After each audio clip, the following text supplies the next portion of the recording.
കർത്താവായ യേശു ക്രിസ്തുവിന്റെ അതിപരിശുദ്ധ നാമം വാഴ്ത്തപ്പെടുമാറാകട്ടെ. ക്രൂശിന്റെ വചനത്തെ ഖണ്ഡിക്കുന്നവർക്കുള്ള മറുപടി എന്ന പരമ്പരയിലെ മൂന്നാമത്തെ വീഡിയോ ആണ് ഇന്ന് റിലീസാവുന്നത്. ഇന്ന് നാം ചിന്തിക്കുന്നത് മത്തായി, മർക്കോസ്, ലൂക്കോസ്, യോഹന്നാൻ എന്ന 4 സുവിശേഷങ്ങളിലാണോ ക്രിസ്തുവിന്റെ ശരീരമാകുന്ന സഭയുടെ അടിസ്ഥാന ഉപദേശങ്ങൾ പറഞ്ഞിരിക്കുന്നത് എന്ന വിഷയമാണ്. ഇന്ന് ക്രിസ്ത്യന്റെ ഒട്ടാകെ വിശ്വസിച്ചിരിക്കുന്ന ഒരു വലിയ ബ്ലണ്ടറാണിത്. അതായത് മത്തായി, മർക്കോസ്, ലൂക്കോസ്, യോഹന്നാൻ എന്ന 4 സുവിശേഷ പുസ്തകങ്ങളിലാണ് ക്രിസ്തീയ ഉപദേശങ്ങൾ പറഞ്ഞിരിക്കുന്നത് എന്ന പഠിപ്പിക്കൽ ക്രിസ്ത്യൻഡത്തിൽ വളരെ പ്രബലമായിരിക്കുന്നു.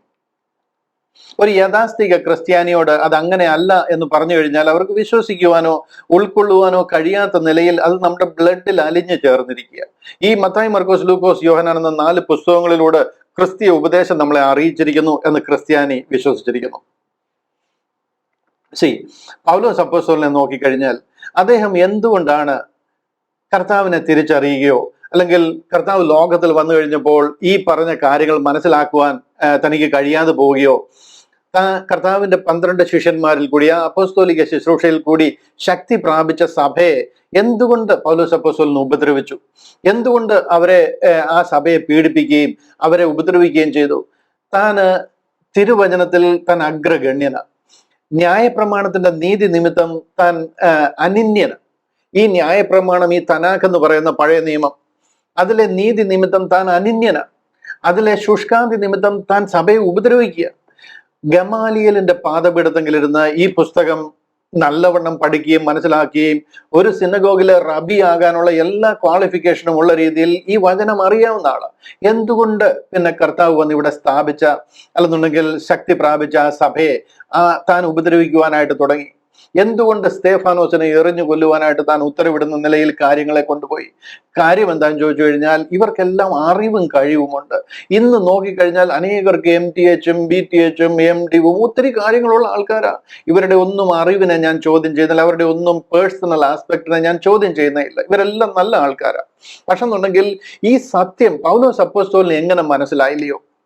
അന്നത്തെ ഏറ്റവും വലിയ ശാസ്ത്രിയ ഗമാലിയൽ ശാസ്ത്രി, അദ്ദേഹത്തിന്റെ പാദപീഠത്തിലിരുന്ന് തിരുവചനം പഠിക്കുകയും ന്യായപ്രമാണത്തിലെ നീതി നിമിത്തം അനിന്യൻ എന്ന ലെവലിൽ താൻ ക്വാളിഫൈഡ്. എന്നിട്ട് കൂടെ കർത്താവ് ലോകത്തിൽ വന്ന് ആരംഭിച്ച ദൈവിക പദ്ധതി തനിക്ക് മനസ്സിലായില്ല. അറിവിന്റെ കുഴപ്പമല്ല, ക്വാളിഫിക്കേഷന്റെ കുഴപ്പമല്ല.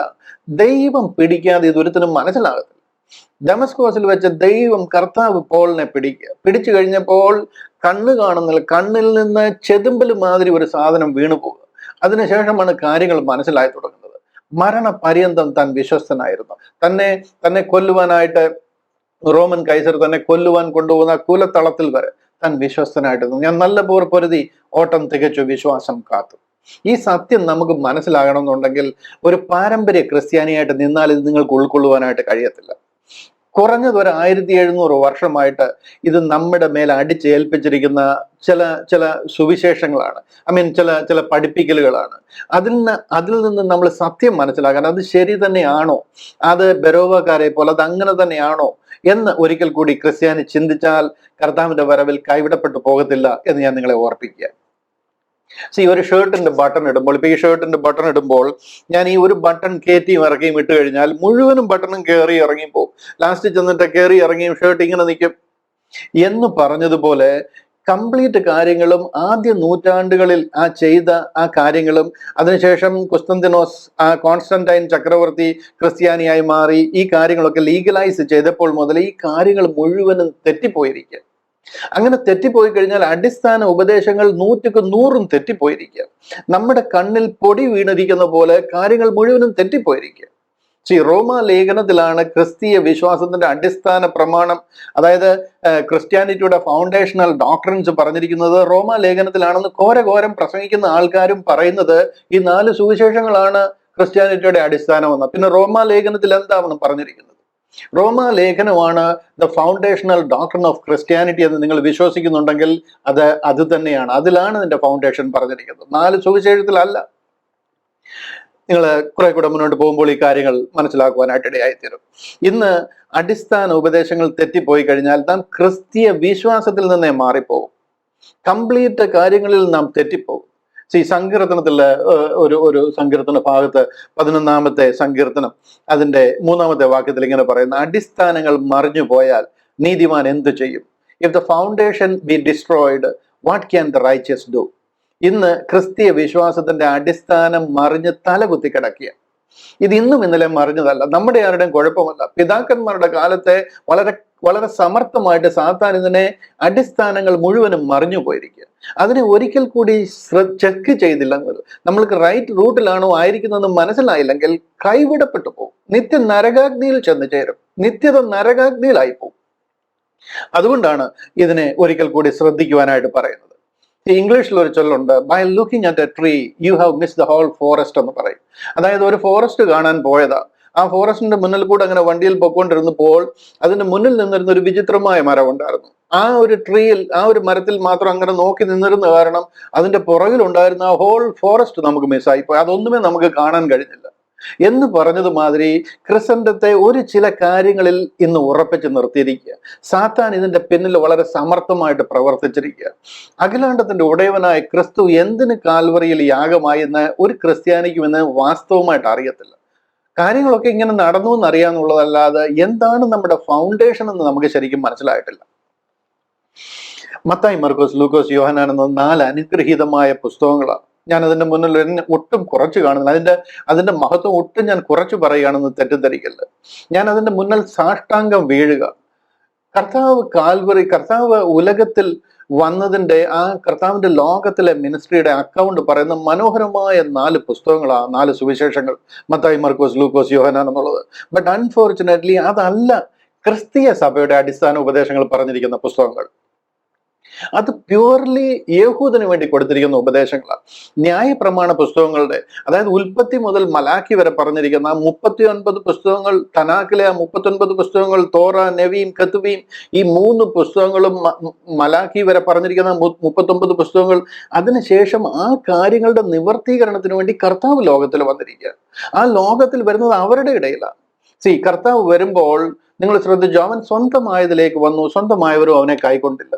കർത്താവ് എവിടേക്കാണ് വന്നത്? ജപ്പാനിലേക്കാണ് വന്നത്, അതോ ചൈനയിലേക്കാണോ വന്നത്? സ്വന്തമായവരിലേക്ക് വന്നു, യഹൂദയിലേക്ക് വരിക, ഇസ്രായേലിലേക്ക് വരിക. കാര്യം അവന്റെ വാഗ്ദത്ത ജനമായ ഇസ്രായേൽ, അബ്രഹാമിൽ നിന്ന് തെരഞ്ഞെടുക്കപ്പെട്ട സന്തതിയാവർ. ആ വാഗ്ദത്ത ജനത്തിന് കൊടുത്തിരിക്കുന്ന ഉപദേശങ്ങളും കൽപ്പനകളും പ്രമാണങ്ങളുമാണ്. ആ വാഗ്ദത്ത നിവർത്തീകരണത്തിനായി കർത്താവ് യഹൂദയിൽ വരിക, ഇസ്രായേലിന്റെ അടുക്കൽ വരിക. അവൻ സ്വന്തമായതിലേക്ക് വന്നു, സ്വന്തമായവരും അവനെ കൈക്കൊണ്ടില്ല. കർത്താവ് ജനിച്ചു കഴിഞ്ഞപ്പോൾ ഇടയന്മാരും വിദ്വാൻമാരും ഒക്കെ വന്ന് ചോദിക്കുന്നത് കണ്ടില്ലയോ? യഹൂദന്മാരുടെ രാജാവായി പിറന്നവൻ എവിടെയെന്ന് ആലോചിക്കുന്നത്. യഹൂദന്മാരുടെ രാജാവായിട്ട് പിറന്നവൻ. കർത്താവിന്റെ ക്രൂശിന്റെ മേലെ എഴുതി വെച്ചിരിക്കുന്ന മേലെഴുത്ത് ശ്രദ്ധിച്ച്, ഈവൻ യഹൂദന്മാരുടെ രാജാവ്. കർത്താവിന്റെ ലോകത്തിലെ മിനിസ്ട്രിയിൽ ഒരു സീറോ ഫൊയ്നീഷ്യൻ ലേഡി വന്നിട്ട് കർത്താവിനോട് അനുഗ്രഹം ചോദിക്കുക. എൻ്റെ മകൾക്ക് ഭൂതോപദ്രവൻ വന്നിരിക്കുന്നു, അവൾക്ക് സൗഖ്യം വേണമെന്ന് പറയുമ്പോൾ കർത്താവ് അവളോട് പറയുന്നത് കണ്ടോ, മക്കളുടെ അപ്പം, അത് യഹൂദന്റെ, ഇസ്രായേലിന് വേണ്ടി ഒരുക്കിയിരിക്കുന്ന അനുഗ്രഹങ്ങൾ, അതെടുത്ത് നായ്ക്കുട്ടികൾക്ക് ഇട്ടുകൊടുക്കത്തില്ല. യഹൂദന്റെ അനുഗ്രഹവും യഹൂദന്റെ മഷിഹ അവരുടെ ഇടയിൽ വന്നിരിക്കുക.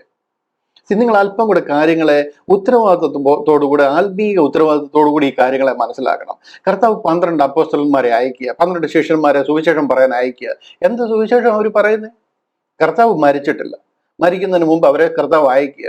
അവരെന്ത് സുവിശേഷമാണ് പറയുന്നത്?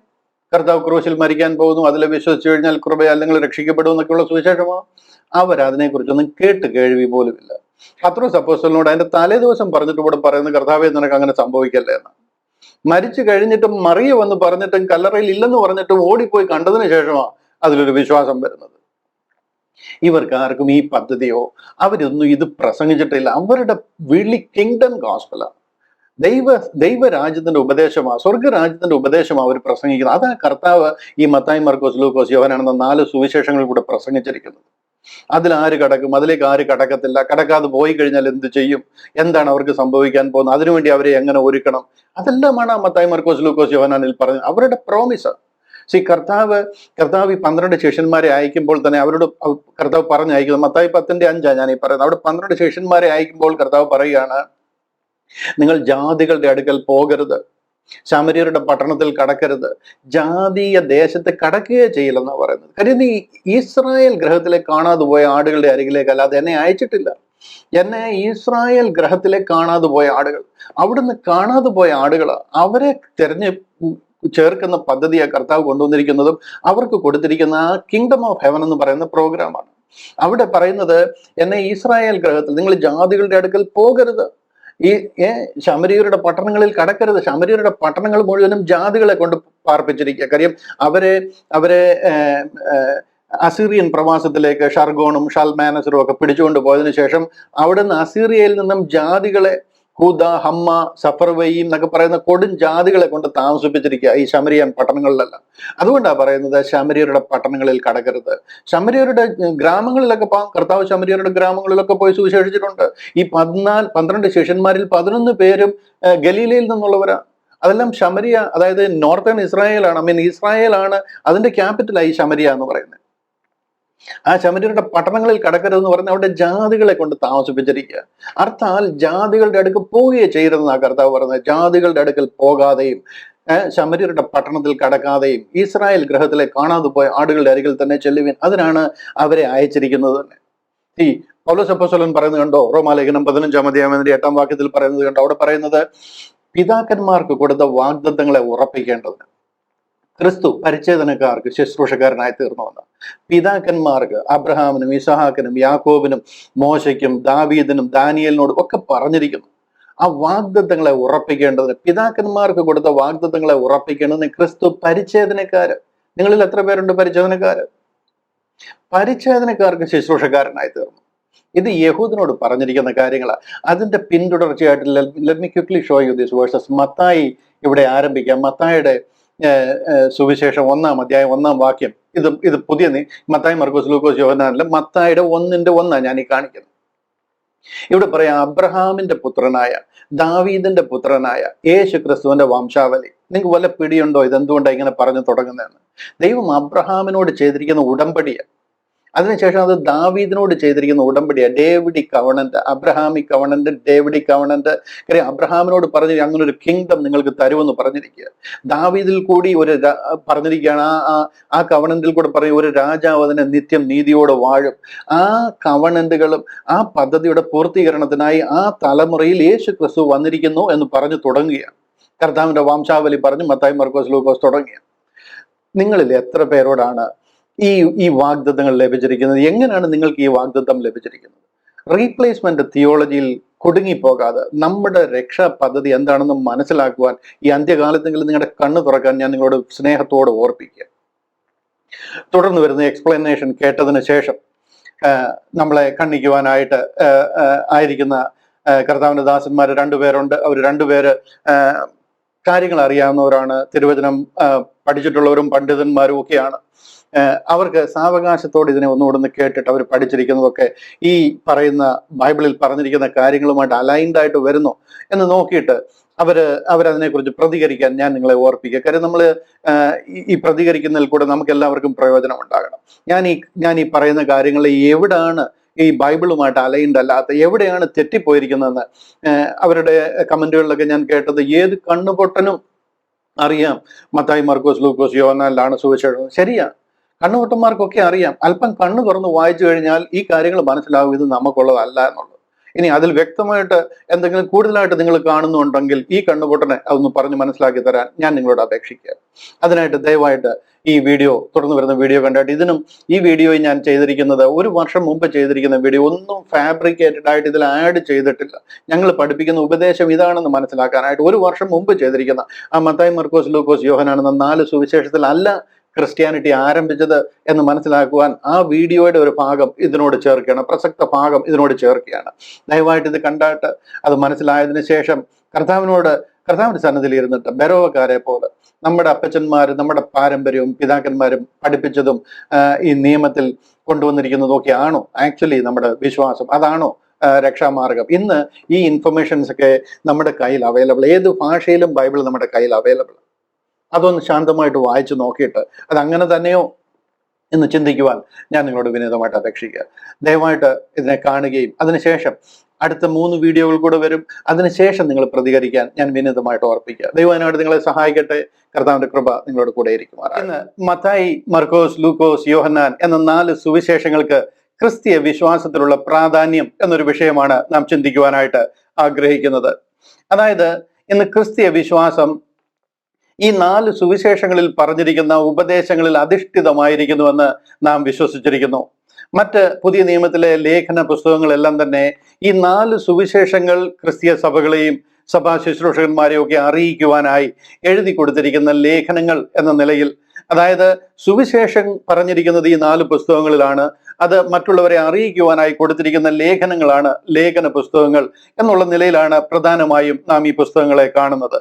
അർത്ഥാൽ കർത്താവായ യേശു ക്രിസ്തു ലോകത്തിൽ വന്ന് ശുശ്രൂഷിക്കുകയും വായ്മൊഴിയായി കർത്താവ് ഈ ലോകത്തിലായിരുന്നപ്പോൾ സംസാരിക്കുകയും ചെയ്ത കാര്യങ്ങളാണ് ഈ 4 സുവിശേഷങ്ങളിൽ എഴുതിയിരിക്കുന്നത്. അതിനെയാണ് റെഡ് ലെറ്റർ ബൈബിൾ എന്ന നിലയിൽ നാം ഇന്ന് കാണുന്നത്. ആ 4 സുവിശേഷങ്ങളിൽ പറഞ്ഞിരിക്കുന്ന കാര്യങ്ങളാണ് ക്രിസ്ത്യാനിറ്റിയുടെ അടിസ്ഥാന പ്രമാണമെന്ന് ഒരു യാഥാസ്ഥിക ക്രിസ്ത്യാനി വിശ്വസിച്ചിരിക്കുന്നു. അങ്ങനെ ഇന്ന് ക്രിസ്ത്യൻഡം ഒട്ടുമുക്കാലും ആ ഒരു വിശ്വാസത്തിൽ ഉറച്ചിരിക്കുന്നതിനാൽ സത്യത്തിൽ ക്രിസ്ത്യാനിറ്റി എന്താണെന്നേ നമുക്ക് മനസ്സിലാകാതെ പോയിരിക്കുന്നു. അതുകൊണ്ട് തന്നെയാണ് ഈ വിഷയത്തിന്റെ പ്രാധാന്യവും പ്രസക്തിയും നിങ്ങളുടെ മുന്നിൽ ഒന്ന് എടുത്ത് കാണിക്കണം എന്ന് ഞാൻ ആഗ്രഹിക്കുന്നത്.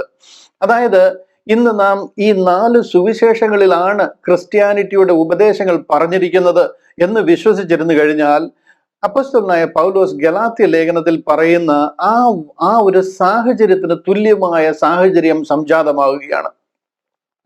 പോള് ഗലാത്യ സഭയിൽ 3-ാമത്തെ അധ്യായത്തിൽ 1, 2, 3 അധ്യായങ്ങളിലെല്ലാം ഇത് തന്നെയാണ് പറയുന്നത്. 3-ാം അധ്യായം ആരംഭിക്കുന്നത് തന്നെ ഇങ്ങനെ പറഞ്ഞുകൊണ്ട്, ആ ബുദ്ധിയില്ലാത്ത ഗലാത്യരെ, യേശു ക്രിസ്തുവിനെ ക്രൂശിക്കപ്പെട്ടവനായി നിങ്ങളുടെ കണ്ണിന് മുമ്പിൽ വരച്ചു കിട്ടിയിരിക്കെ നിങ്ങളെ ക്ഷുദ്രം ചെയ്ത് മയക്കിയത് ആര്? അത്ര ഹൃദയഭാരത്തോട്, അത്ര ശാസനയോടുകൂടി പോൾ ഗലാത്യയിലെ സഭയെ ശാസിച്ചുകൊണ്ട് എഴുതുക. ഇതേ ഒരു സംഗതിയാണ് ഞാൻ ഇവിടെ ഇതുമൂലം നിങ്ങളോട് പറയുവാനായിട്ട് ആഗ്രഹിക്കുന്നത്. മത്തായി, മർക്കോസ്, ലൂക്കോസ്, യോഹന്നാൻ എന്ന 4 സുവിശേഷങ്ങളിലാണ് ക്രിസ്തീയ വിശ്വാസം ആരംഭിച്ചത്. യേശു ക്രിസ്തു ലോകത്തിൽ വന്നപ്പോൾ സംസാരിച്ചതും ഉപദേശിച്ചതുമായ കാര്യങ്ങളാണ് ക്രിസ്ത്യാനിറ്റിയുടെ അടിസ്ഥാന ഉപദേശമെന്ന് നിങ്ങൾ വിശ്വസിച്ചു കഴിഞ്ഞാൽ നിങ്ങളൊരു ഭീമമായ തെറ്റിലേക്ക് പോകും. സത്യം അറിയാതെ നിങ്ങൾ ആ ക്രിസ്തീയ മാർഗം എന്താണെന്നേ അറിയാതെ പോകും. ഏതൊരു മനുഷ്യനും ചിന്തിച്ചു കഴിഞ്ഞാൽ ക്രിസ്തു ലോകത്തിൽ വന്ന് പറഞ്ഞതിനപ്പുറത്ത് വേറൊരു ക്രിസ്തീയ മാർഗമുണ്ടോ എന്ന് വേണമെന്നുണ്ടെങ്കിൽ നമുക്ക് ചോദിക്കാം. തീർച്ചയായിട്ടും നിങ്ങൾ ഇവിടെ സൗമ്യമായിട്ട് കാര്യങ്ങളെ മനസ്സിലാക്കണം. തർക്ക ബുദ്ധി മാറ്റിവെക്കണം. തർക്കത്തിൽ നിന്ന് നമുക്കൊന്നും നേടാൻ കഴിയത്തില്ല. തർക്ക ബുദ്ധി മാറ്റി വെച്ചിട്ട് കർത്താവ് ആരുടെ ഇടയിലേക്കാണ് വന്നത്? ഒരു ക്രിസ്ത്യാനിറ്റിയുടെ ഇടയിലേക്കാണോ കർത്താവ് വരുന്നത്? കർത്താവ് ലോകത്തിൽ വരുമ്പോൾ ക്രിസ്ത്യാനിറ്റി ആരംഭിക്കുന്നതിന് സഹസ്രാബ്ദങ്ങൾക്ക് മുമ്പ്, 1600 വർഷങ്ങൾക്ക് മുൻപേ ദൈവം വിളിച്ച് വേർതിരിച്ചിരിക്കുന്ന ഒരു ദൈവജനവും ദൈവിക പദ്ധതിയുമുണ്ട്. അതാണ് യഹൂദ ജനവും യഹൂദിയ വിശ്വാസവും. അവരുടെ ഇടയിലേക്ക് അവരോട് വാഗ്ദത്തം കൊടുത്തിരിക്കുന്നതും പ്രകാരം കർത്താവ് ഈ ലോകത്തിലേക്ക് വന്നിരിക്കുക. എന്നെ ഇസ്രായേൽ ഗ്രഹത്തിലെ കാണാതെ പോയ ആടുകളുടെ അരികിലേക്ക് അല്ലാതെ അയച്ചിട്ടില്ല എന്ന് പറയുക. പിതാക്കന്മാർക്ക് കൊടുത്ത വാഗ്ദത്തങ്ങളെ ഉറപ്പിക്കേണ്ടതിന് ക്രിസ്തു പരിച്ഛേദനക്കാർക്ക് ശുശ്രൂഷക്കാരനായി തീർന്നു എന്ന് പറയുക. അങ്ങനെ കർത്താവ് യഹൂദന്മാരുടെ ഇടയിൽ ആ ഒരു ശുശ്രൂഷയ്ക്ക് വേണ്ടി വന്നിരിക്കുകയാണ്. ഇവിടെ അവരുടെ വാഗ്ദത്ത പദ്ധതികൾ നിറവേറ്റുകയും വാഗ്ദത്ത പ്രകാരം ആ കാര്യങ്ങൾ 1 by 1 ആയിട്ട് ആ ഒരു സീരീസ് ആയിട്ട് കാര്യങ്ങൾ നടന്നുകൊണ്ടിരിക്കുക. 1-2 കാര്യങ്ങൾ, 1-2 വാക്യങ്ങൾ കാണിച്ച് ഞാനത് നിങ്ങൾക്ക് പെട്ടെന്നൊന്ന് മനസ്സിലാക്കി തരാൻ ശ്രമിക്കാം. ഇവിടെ മലാക്കി പ്രവചനം പറയുക, അതായത് ഉൽപ്പത്തി മുതൽ മലാക്കി വരെയുള്ള പുസ്തകങ്ങളാണ് അവരുടെ തനാക്ക് എന്ന് പറയുന്നത്. അതിലെ അവസാനത്തെ പുസ്തകമാണ് മലാക്കി. മലാക്കി പ്രവാചകന്റെ പുസ്തകം, അതിന്റെ 3-ാം അധ്യായം 1-ാം വാക്യം ഞാൻ നിങ്ങളെ കാണിക്കുന്നത്. അവിടെ പറയുക, എനിക്ക് മുൻപായി വഴി നിരത്തേണ്ടതിന് ഞാൻ എൻ്റെ ദൂതനെ അയക്കുന്നു. നിങ്ങൾ അന്വേഷിക്കുന്ന കർത്താവും നിങ്ങൾ ഇഷ്ടപ്പെടുന്ന നിയമദൂതനുമായവൻ പെട്ടെന്ന് തന്റെ മന്ദിരത്തിലേക്ക് വരും. ഇതാ അവൻ വരുന്നുവെന്ന് സൈന്യങ്ങളുടെ യഹോവ അരുളി ചെയ്യുന്നു. ഇവിടെ കർത്താവായ യേശു ക്രിസ്തു ലോകത്തിൽ അവതരിക്കുമെന്ന് അവരോട് പറയുക. ആ കർത്താവ് എത്രയും പെട്ടെന്ന് വരുന്നുവെന്ന് പറയുക. കർത്താവ് വരുന്നതിന് മുൻപായിട്ട് വഴി നിരത്തേണ്ടതിന്, കണ്ടില്ലേ, ഞാൻ എൻ്റെ ദൂതനെ അയക്കുന്നു, ഇതാ യോഹന്നാൻ സ്നാപകനെ അയക്കുമെന്ന് പറയുക. അതിനുശേഷം നിങ്ങൾ അന്വേഷിക്കുന്ന കർത്താവും നിങ്ങൾ ഇഷ്ടപ്പെടുന്ന നിയമദൂതനുമായവൻ പെട്ടെന്ന് തന്റെ മന്ദിരത്തിലേക്ക് വരും. അവൻ യെരൂശലേം ദേവാലയത്തിലേക്ക് വരിക. ഇത് അവൻ വരുന്നു എന്ന് സൈന്യങ്ങളുടെ യഹോവ അരുളി ചെയ്യുന്നു. ഇത് ദൈവം അവരോട് വാഗ്ദത്തം കൊടുത്തിട്ട് ഏകദേശം ഒരു 400 വർഷത്തോളം ദൈവം സംസാരിച്ചിട്ടില്ല. ദൈവത്തിന്റെ വചനമോ ദൈവം വേറൊരു പ്രവാചകനെ അയക്കുകയോ ചെയ്തിട്ടില്ല. ഇവിടെ അതോട് ചേർന്നതിനെ ആമോസ് പ്രവാചകനിൽ കൂടി ഒരു വാക്യം കൂടെ അവരോട് പറയുക. ആമോസിന്റെ പ്രവചനം 8-ാം അധ്യായം അതിന്റെ 11-ാം വാക്യത്തിൽ ഇങ്ങനെ അവരോട് പറയുകയാണ്, അപ്പത്തിനായുള്ള വിശപ്പല്ല, വെള്ളത്തിനായുള്ള ദാഹവുമല്ല, യഹോവയുടെ വചനങ്ങളെ കേൾക്കേണ്ടതിനുള്ള വിശപ്പ് തന്നെ ഞാൻ ദേശത്ത് അയക്കുന്ന നാളുകൾ വരുന്നു എന്ന് യഹോവയായ കർത്താവിന്റെ അരുളപ്പാട്. ഇവര് ദൈവത്തിന്റെ ശബ്ദം കേൾക്കുകയില്ല, ദൈവം ഒരു പ്രവാചകനെ അയക്കത്തില്ല. നിങ്ങൾക്ക് ദൈവവചനവും ദൈവിക ആലോചനയും കേൾക്കുവാൻ നിങ്ങൾ കൊതിക്കുന്ന, നിങ്ങൾ അതിനുവേണ്ടി ദാഹിക്കുന്ന, നിങ്ങൾ അതിനുവേണ്ടി വിശക്കുന്ന ഒരു സമയം വരുന്നു എന്ന് പറയുക. അപ്പത്തിനായിട്ടുള്ള വിശപ്പുമല്ല, വെള്ളത്തിനായിട്ടുള്ള ദാഹവുമല്ല, യഹോവയുടെ വചനങ്ങളെ കേൾക്കേണ്ടതിനുള്ള വിശപ്പ് തന്നെ ഞാൻ ദേശത്ത് അയക്കുന്ന നാളുകൾ വരുന്നു എന്ന് യഹോവയായ കർത്താവിന്റെ അരുളപ്പാട്. അതായത് ഈ മലാക്കി പ്രവചനത്തിൽ കൂടി കർത്താവ് ലോകത്തിലേക്ക് വരുന്നു എന്ന് പറഞ്ഞതിന് ശേഷം ഒരു 400 വർഷം, നീണ്ട 400 വർഷങ്ങൾ കർത്താവ് അവരോട് സംസാരിച്ചിട്ടില്ല. അഡ്വാൻസ് ആയിട്ട് ആമോസിൽ കൂടി പറയിച്ചിട്ടാണ് കർത്താവ് മിണ്ടാതിരിക്കുന്നത്, അവരോട് സംസാരിച്ചിട്ടില്ല. അങ്ങനെ ആ ഒരു 400 വർഷത്തെ ഒരു ബ്രേക്ക്, അത് കഴിഞ്ഞപ്പോൾ കർത്താവ് യെശയ്യാ പ്രവാചകനിൽ കൂടെയും മറ്റു പ്രവാചകന്മാരിലൂടെയൊക്കെ അരുളി ചെയ്തതിന് പ്രകാരം ഇവിടെ യോഹന്നാൻ സ്നാപകനെ ഈ ദേശത്തേക്ക് അയക്കുക, ലോകത്തിലേക്ക്, അവരുടെ ഇടയിലേക്ക് അയക്കുക. യോഹന്നാൻ യെശയ്യാ പ്രവചനം 40-ാം അധ്യായത്തിൽ പറയുന്നത് കണ്ടോ? കേട്ടോ, ഒരുത്തൻ വിളിച്ചു പറയുന്നത്, മരുഭൂമിയിൽ യഹോവയ്ക്ക് വഴി ഒരുക്കുവീൻ, നിർജ്ജന പ്രദേശത്ത് നമ്മുടെ ദൈവത്തിന് ഒരു പെരുവഴി നിരപ്പാക്കുവീൻ. ഈ ദൈവത്തിന് വഴി നിരപ്പാക്കേണ്ടതിന് ഫോർ റണ്ണറായിട്ട് യോഹന്നാൻ സ്നാപകനെ അയക്കുമെന്ന് കർത്താവ് ഉലകത്തിൽ വരുന്നതിന് 800 വർഷം മുമ്പ് യെശയ്യാ പ്രവാചകനിൽ കൂടി പറഞ്ഞിരിക്കുക. ഇതുപോലെ പ്രവാചന പുസ്തകങ്ങളിൽ കൂടി എല്ലാം ഈ കാര്യങ്ങൾ പറഞ്ഞിരിക്കുന്നതിന്റെ നിവൃത്തിയ മശിഹ ലോകത്തിലേക്ക് വരിക എന്ന് പറയുന്നത്. 1000കണക്കിന് പ്രവചനങ്ങളാണ് കർത്താവിന്റെ വരവോടും കർത്താവിന്റെ മരണ പുനരുദ്ധാനത്തോടും സ്വർഗാരോഹണത്തോടും കൂടി നിറവേറിയിരിക്കുന്നത്. ആ ഒരു കാലഘട്ടത്തിന് വേണ്ടിയാണ് കർത്താവ് ലോകത്തിലേക്ക് വരുന്നത്. ഇവിടെ ക്രിസ്ത്യാനിറ്റി സ്ഥാപിക്കാനോ കർത്താവിന്റെ ലോകത്തിലെ മിനിസ്ട്രിയിലോ മരണത്തിലോ അടക്കത്തിലോ പുനരുദ്ധാനത്തിലോ ഒന്നും ക്രിസ്ത്യാനിറ്റി എന്ന് പറയുന്ന ഒരു വിഭാഗമോ ഒരു വിശ്വാസമോ ഈ ഉലകത്തിൽ ആരംഭിച്ചിട്ടില്ല. ഇതിനെയൊക്കെ വളരെ ആത്മസ്നേഹത്തോടും ദൈവിക ഉത്തരവാദിത്വത്തോടും കൂടി നിങ്ങൾ മനസ്സിലാക്കണം. അടുത്ത ചില വാക്യങ്ങൾ ഞാൻ കാണിക്കാം. പെട്ടെന്ന് ചില വാക്യങ്ങൾ കാണിച്ചു പോകുന്നത് ഈ മത്തായി, മർക്കോസ്, ലൂക്കോസ്, യോഹന്നാനിൽ എന്താണ് പറഞ്ഞിരുന്നത് നിങ്ങൾ മനസ്സിലാക്കണം. യോഹന്നാൻ സ്നാപകനെ ദൈവം അയക്കുക. യോഹന്നാൻ 1:6 പറയുന്നത് കണ്ടോ? ദൈവം അയച്ചിട്ട് ഒരു മനുഷ്യൻ വന്നു, അവന് യോഹന്നാൻ എന്ന് പേർ. ആക്ച്വലി ഈ മത്തായി, മർക്കോസ്, ലൂക്കോസ്, യോഹന്നാൻ എന്ന പഠനം ഒരു ഹോൾ ഡേ പഠനമാണ്. അത് മുഴുവനും ഓരോ വാക്യങ്ങളും എടുത്ത് കാണിച്ച് നിങ്ങൾ മനസ്സിലാക്കി തരേണ്ടതാണ്. പക്ഷെ ഞാൻ ഇതൊരു അരമണിക്കൂർ കൊണ്ട് നിർത്തുന്ന രീതിയിൽ ഒരു ഷോർട്ട് പഠനമാണ് ഇവിടെ ഉദ്ദേശിക്കുന്നത്. അതിന്റെ ഒരു രത്ന ചുരുക്കം നിങ്ങൾക്കൊന്ന് മനസ്സിലാക്കി തരിക എന്നുള്ളത് ഞാൻ ഉദ്ദേശിക്കുന്നത്. മത്തായി, മർക്കോസ്, ലൂക്കോസ്, യോഹന്നാനിൽ അല്ല ക്രിസ്ത്യാനിറ്റിയുടെ അടിസ്ഥാന ഉപദേശങ്ങൾ നിൽക്കുന്നത് എന്ന് നിങ്ങൾക്ക് മനസ്സിലാക്കി തരുവാൻ വേണ്ടിയിട്ടാണ്. അതെല്ലാം നമ്മുടെ പാരമ്പര്യങ്ങളും പഴയ സമ്പ്രദായങ്ങളും തെറ്റായ ഉപദേശങ്ങളെ ഉറപ്പിക്കുവാൻ വേണ്ടിയിട്ട് പിതൃ പാരമ്പര്യത്തിന്റെ കാലഘട്ടങ്ങളിൽ ചെയ്തു കൂട്ടിയിരിക്കുന്ന തെറ്റുകളുടെ കൂമ്പാരമാണ്. അതിലല്ല ക്രിസ്ത്യാനിറ്റി നിലനിൽക്കുന്നത്. നിങ്ങൾക്ക് മനസ്സിലായി കഴിയുമ്പോൾ നിങ്ങൾ ഒരു യഥാർത്ഥ ക്രിസ്ത്യാനിയായി മാറും.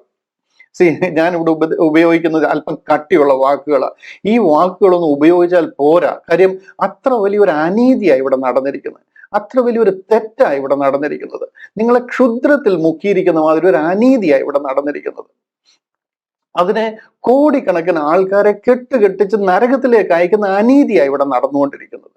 അത് എന്താണെന്ന് ചോദിച്ചു കഴിഞ്ഞാൽ, നമുക്കറിയാതെ കർത്താവ് ലോകത്തിൽ വന്നപ്പോൾ പറഞ്ഞ കാര്യങ്ങളാണല്ലോ എന്ന് കരുതി ആ വിശ്വാസത്തിലും ആ ഉപദേശത്തിലും നമ്മൾ ഉറച്ചു നിൽക്കുക. ഇതിനെയാ പോൾ പറഞ്ഞത്, ഇത് നിങ്ങളെ ക്ഷുദ്രം ചെയ്ത് മായ്ക്കുന്നതിന് തുല്യമാണ്. ഞാൻ ഓടിയതും അധ്വാനിച്ചതും വൃഥാവായി പോയി എന്ന് പറയുന്നതിന് തുല്യമാണ് നിങ്ങൾ ഈ 4 സുവിശേഷങ്ങളിലാണ് ക്രിസ്ത്യാനിറ്റി എഴുതിയിരിക്കുന്നതെന്ന് വിശ്വസിച്ചു കഴിഞ്ഞാൽ. ഞാൻ ഓരോന്നോരോന്നായിട്ട് ചില വാക്യങ്ങൾ കാണിച്ചൊന്ന് മനസ്സിലാക്കി തരാനായിട്ട് ശ്രമിക്കാം. ഇവിടെ അടുത്ത വാക്യം കണ്ടില്ലേ? ലൂക്കോസിന്റെ സുവിശേഷം 7-ാം അധ്യായം അതിന്റെ 28-ാം വാക്യം. അവിടെ പറയുകയാണ്, സ്ത്രീകളിൽ നിന്ന് ജനിച്ചവരിൽ യോഹന്നാനേക്കാൾ വലിയവൻ ആരുമില്ല, ദൈവരാജ്യത്തിൽ ഏറ്റവും ചെറിയവനോ അവനിലും വലിയവൻ എന്ന് ഞാൻ നിങ്ങളോട് പറയുന്നു. കർത്താവ് ഇങ്ങനെ പറയാൻ കാര്യം, അഖിലാണ്ടത്തിന്റെ ഉടയവനായ ദൈവം ലോകത്തിൽ അവതരിക്കുക. ആ കർത്താവ് ലോകത്തിൽ അവതരിക്കാൻ വരുന്നുവെന്ന് കർത്താവിന് വഴി നിരത്തുവാനായിട്ട് അവസാനം ദൈവം അയച്ചിരിക്കുന്ന പ്രവാചകനാണ് ഈ യോഹന്നാൻ. ഈ യോഹന്നാനെ പറയുക, സ്ത്രീകളിൽ നിന്ന് ജനിച്ചവരിൽ. അതിൻ്റെ അപ്പുറത്തൊരു ബ്ലെസ്സിങ്സ് പിന്നെ അന്ന് വരെ ഉണ്ടായിരുന്നവർക്ക് കിട്ടാനില്ല. സ്ത്രീകളിൽ നിന്ന് ജനിച്ചവരിൽ യോഹന്നാനേക്കാൾ വലിയവൻ ആരുമില്ല, ദൈവരാജ്യത്തിൽ ഏറ്റവും ചെറിയവനോ അവനിലും വലിയവൻ. കാര്യം അത്ര വലിയൊരു ശുശ്രൂഷ ദൈവം അയച്ചിട്ട് ഒരു മനുഷ്യൻ ലോകത്തിൽ വന്നിരിക്കുക. ദൈവം മനുഷ്യനായി ലോകത്തിൽ പിറക്കുക. നിങ്ങൾക്ക് ചിന്തിക്കാൻ പറ്റുന്നുണ്ടോ? അഖിലാണ്ടത്തിന്റെ ഉടയവൻ മനുഷ്യനായിട്ട് ഈ ലോകത്തിൽ അവതരിക്കുക. അത് അറിയിക്കാനായിട്ട് എൻ്റെ ലാസ്റ്റിൽ ഫോർ റണ്ണറായിട്ട് യോഹന്നാനെ അയക്കുക. യോഹന്നാൻ വരെയാണ് ഇതുവരെയുള്ള പ്രവചനങ്ങളെല്ലാം. ആ യോഹന്നാന് ശേഷം പിന്നെ പ്രവചനങ്ങളൊന്നുമില്ല. അന്ന് വരെയുള്ള കവണന്റുകളും പ്രവചനങ്ങളും അന്ന് മുതൽ നിവൃത്തിയാകാൻ തുടങ്ങുക. അതുകൊണ്ടാണ് പറയുന്നത് യോഹന്നാനാണ് സ്ത്രീകളിൽ നിന്ന് ജനിച്ചവരിൽ ഏറ്റവും വലിയവൻ. അടുത്ത ചില വാക്യങ്ങളൂടെ കാണിക്കാം. 16:16, ലൂക്കോസ് 16:16. അവിടെ പറയാം, ന്യായ പ്രമാണത്തിന്റെയും പ്രവാചകന്മാരുടെയും കാലം യോഹന്നാൻ വരെ ആയിരുന്നു. നിങ്ങൾക്ക് മനസ്സിലാകുന്നുണ്ടോ ഇത് എന്തായി പറയുന്നതെന്ന്? അതായത് covenants and prophecies were up to Yohannan, until Yohannan. അതായത് the law and the prophets were until John എന്ന് പറയുക. അതായത് ഈ പുസ്തകത്തിൽ ഇതിന്റെ ലോ എന്ന് പറയുന്നതാണ് ആദ്യത്തെ 5 പുസ്തകങ്ങൾ, തോറ. അത് കഴിഞ്ഞിട്ട് അവർക്ക് കൊടുത്തിരിക്കുന്നതാണ് നെവീം എന്ന് പറയുന്ന പുസ്തകം, അതായത് പ്രവാചക പുസ്തകങ്ങൾ. ഈ തോറയും നെവീമും യോഹന്നാൻ സ്നാപകൻ വരെ ആയിരുന്നു. അതായത് ആ ആ യോഹന്നാൻ സ്നാപകന്റെ ശേഷം ആ നെവീം, അതായത് പ്രവാചക പുസ്തകങ്ങളിൽ പറഞ്ഞിരിക്കുന്ന കാര്യങ്ങൾ മുഴുവൻ നിവൃത്തിയാകുക. മുഴുവനും നല്ല ഒരു നല്ല ഭാഗവും അവിടെ വെച്ച് നിവൃത്തിയാകുക. അതുകൊണ്ടാണ് പറയുന്നത് ന്യായ പ്രമാണത്തിന്റെയും പ്രവാചകന്മാരുടെയും. ഇതെന്ന് പറഞ്ഞു കഴിഞ്ഞാൽ the law and the prophets were until John. അതിൽ പറഞ്ഞിരിക്കുന്ന കാര്യങ്ങളുടെ ഒരു ഫുൾഫിൽമെന്റിലേക്ക് വരിക. അതിനുശേഷം പുതിയ പുതിയ പ്രവചനം കൊടുക്കുകയല്ല, അതിന്റെ നിവൃത്തി ആരംഭിക്കുക. അതൊരു പ്രത്യേക പ്രൈം കാലഘട്ടത്തിലേക്ക് കടക്കുക. അതിനെ ആ ദൈവരാജ്യം എന്ന് പറയുന്ന ആ ഒരു കാലഘട്ടത്തിലേക്ക് അവർ കടക്കുക. അത് മനസ്സിലാക്കുന്നവർ ആ ഒരു ദൈവരാജ്യത്തിലേക്ക് അടുത്തു വരിക. അതിനെയാ പറയുന്നത് ദൈവരാജ്യത്തെ സുവിശേഷിച്ചു വരുന്നു. എല്ലാവരും ബലാൽക്കാരേണ അതിൽ കടക്കുന്നു. അവിടെ ആ ബലാൽക്കാരേണയ്ക്കൊക്കെ ഒരു അല്പം ആവശ്യമില്ലാത്ത പ്രാധാന്യം നമ്മൾ അവിടെ കൊടുത്തിട്ടുണ്ട്. ആക്ച്വലി അതിന്റെ അർത്ഥം നമ്മൾ ഉദ്ദേശിക്കുന്ന മാതിരി ഗുസ്തി പിടിച്ച് അതിനകത്തിൽ കയറുക എന്നുള്ളതല്ല. അത് മനസ്സിലാക്കുന്നവർ അതിൽ ഉറച്ചു നിൽക്കുന്നു എന്നുള്ളത് അവിടെ പറയുന്നത്. The law and the prophets were until John. Since that time the kingdom of God is preached and every man presseth into it. മനസ്സിലായോ? അത്രയേ ഉള്ളൂ അതിന്റെ അർത്ഥം. അതിനെ ആവശ്യമില്ലാത്ത അർത്ഥങ്ങളൊക്കെ നമ്മൾ കൽപ്പിച്ച് വേണ്ടാത്ത വ്യാഖ്യാനങ്ങളൊക്കെ അതിന് കൊടുത്തിട്ടുണ്ട്. അതെല്ലാം കാര്യങ്ങൾ മനസ്സിലാകാത്തത് കൊണ്ടാണ് അങ്ങനെയുള്ള വ്യാഖ്യാനങ്ങളൊക്കെ കൊടുക്കുന്നത്. അടുത്തൊരു വാക്യം കാണിക്കാം. മർക്കോസിന്റെ സുവിശേഷം 1-ാം അധ്യായം 4-ാം വാക്യം, 14-ാം വാക്യം. അവിടെ പറയാണ്, എന്നാൽ യോഹന്നാൻ തടവിലായ ശേഷം യേശു ഗലീലയിൽ ചെന്ന് ദൈവരാജ്യത്തിന്റെ സുവിശേഷം പ്രസംഗിച്ചു. ഇതിന്റെ തൊട്ടു പിന്നാലെ, യോഹന്നാന്റെ തൊട്ടു പിന്നാലെ കർത്താവ് ലോകത്തിൽ അവതരിക്കുക. അഖിലാണ്ടത്തെ ഒരു വാക്കുകൊണ്ട് ഉളവാക്കിയ പരിശുദ്ധനായ ദൈവം മനുഷ്യനായിട്ട് ഈ ലോകത്തിൽ അവതരിച്ചിരിക്കുക. ആ കർത്താവ് പറയുക, യോഹന്നാൻ തടവിലായ ശേഷം യേശു ഗലീലയിൽ ചെന്ന് ദൈവരാജ്യത്തിന്റെ സുവിശേഷം പ്രസംഗിച്ചു. ഇവിടെ ഈ പറയുന്ന ദൈവരാജ്യവും സ്വർഗരാജ്യവും എല്ലാം ദൈവം അബ്രഹാമിന് മുതലേ വാഗ്ദത്തം കൊടുത്തിരിക്കുന്ന ഒരു രാജ്യമുണ്ട്, ഒരു കിങ്ഡത്തിന്റെ സുവിശേഷം, കിങ്ഡം ഗോസ്പൽ. അത് കർത്താവ് ഇവിടെ ഒന്ന് പ്രസംഗിക്കുക. അത് അബ്രഹാമിന്റെ സന്തതിക്ക് ആ ഒരു ദേശം ദൈവം വാഗ്ദത്തമായി ശാശ്വത അവകാശമായി കൊടുക്കുമെന്ന് ഉൽപ്പത്തി മുതലേ പറഞ്ഞിരിക്കുന്നതാണ്. അതിനുശേഷം അതിനെ ഒരു രാജാവിനെ അയക്കും, ആ രാജാവ് അതിനെ നീതിയോടെ നിത്യം വാഴും എന്നൊക്കെ പറഞ്ഞിരിക്കുന്ന ഒരു ദേശം, ഒരു സ്വർഗരാജ്യം, അത് നിങ്ങളുടെ കൈക്കൽ എത്തിയിരിക്കുന്നു. നിങ്ങൾ കഴിഞ്ഞ 1600 വർഷമായിട്ട് അതിനുവേണ്ടി കാത്തിരുന്നു. അത് നിങ്ങളുടെ കാലഘട്ടത്തിൽ നിറവേറാൻ പോകുന്നു. യു ഗൈസ്, നിങ്ങൾ അതിലേക്ക് എൻ്റർ ആകാൻ പോകുന്നു എന്ന് പറയുക. ദൈവരാജ്യത്തിന്റെ സുവിശേഷം പ്രസംഗിച്ചു. അടുത്ത വാക്യം കണ്ടില്ലേ? അടുത്ത വാക്യത്തിൽ പറയുകയാണ്, കാലം തികഞ്ഞു, ദൈവരാജ്യം സമീപിച്ചിരിക്കുന്നു. ഇവിടെ കുറെ നാളുകളായിട്ട് ഇവർ കാത്തിരിക്കുന്നതാണ്. മനസ്സിലായോ? നബിമാരും പ്രവാചകന്മാരും ഒക്കെ ശരിക്കും തല തല്ലി പ്രാർത്ഥിച്ചുകൊണ്ട് റബിമാരും പ്രവാചകന്മാരും അതുപോലുള്ള അവരുടെ ശാസ്ത്രിമാരും പുരോഹിതന്മാരും ഒക്കെ ഇതിനു വേണ്ടി കാത്തിരിക്കുന്ന ഒരു സംഗതി. ആ കാലം തികഞ്ഞു, ദൈവരാജ്യം സമീപിച്ചിരിക്കുന്നു, മാനസാന്തരപ്പെട്ട് സുവിശേഷത്തിൽ വിശ്വസിപ്പീനെന്ന് പറയുക. ഇത് ഉലകത്തിലുള്ള വേറെ ഒരു മനുഷ്യരോട് പറഞ്ഞു കഴിഞ്ഞാലും ഇത് വാസ്തവമാകത്തില്ല. ഇത് യഹൂദിന് വേണ്ടി സ്പെസിഫിക് പറഞ്ഞിരിക്കുന്ന കാര്യം. അവർക്ക് കൊടുത്തിരിക്കുന്ന തോറായിലും അവർക്ക് കൊടുത്തിരിക്കുന്ന വാഗ്ദത്തത്തിന്റെയും നിവർത്തീകരണത്തെ കുറിച്ചാണ് ഇവിടെ പറയുന്നത്. ഇത് ചൈനയിലോ ഇത് ജപ്പാനിലോ ഇത് സ്വിറ്റ്സർലാൻഡിലോ ഇംഗ്ലണ്ടിലോ ഉള്ള ആൾക്കാരോടൊന്നും പറഞ്ഞാൽ അവർക്കിത് പ്രാക്ടിക്കൽ ആകത്തില്ല, അവർക്ക് ആപ്ലിക്കബിൾ ആകത്തില്ല, ലോജിക്കലി അത് അവർക്ക് അപ്ലൈ ചെയ്യാൻ പറ്റത്തില്ല. ഇത് യഹൂദിയ വിശ്വാസത്തെ കുറിച്ചാണ് പറയുന്നത്. അത് കർത്താവ് അവരുടെ ഇടയിൽ വന്ന് പ്രസംഗിക്കുക. ഇത് വേറെ ഒരു മാർഗവുമല്ല. അടുത്ത വാക്യം, 1-2 വാക്യങ്ങൾ ഞാനൊന്ന് കാണിച്ചോട്ടെ. മത്തായിയുടെ സുവിശേഷം 4-ാം അധ്യായം 17-ാം വാക്യം. അന്നു മുതൽ യേശു സ്വർഗരാജ്യം സമീപിച്ചിരിക്കൽ മാനസാന്തരപ്പെടുവീൻ എന്ന് പ്രസംഗിച്ചു തുടങ്ങി.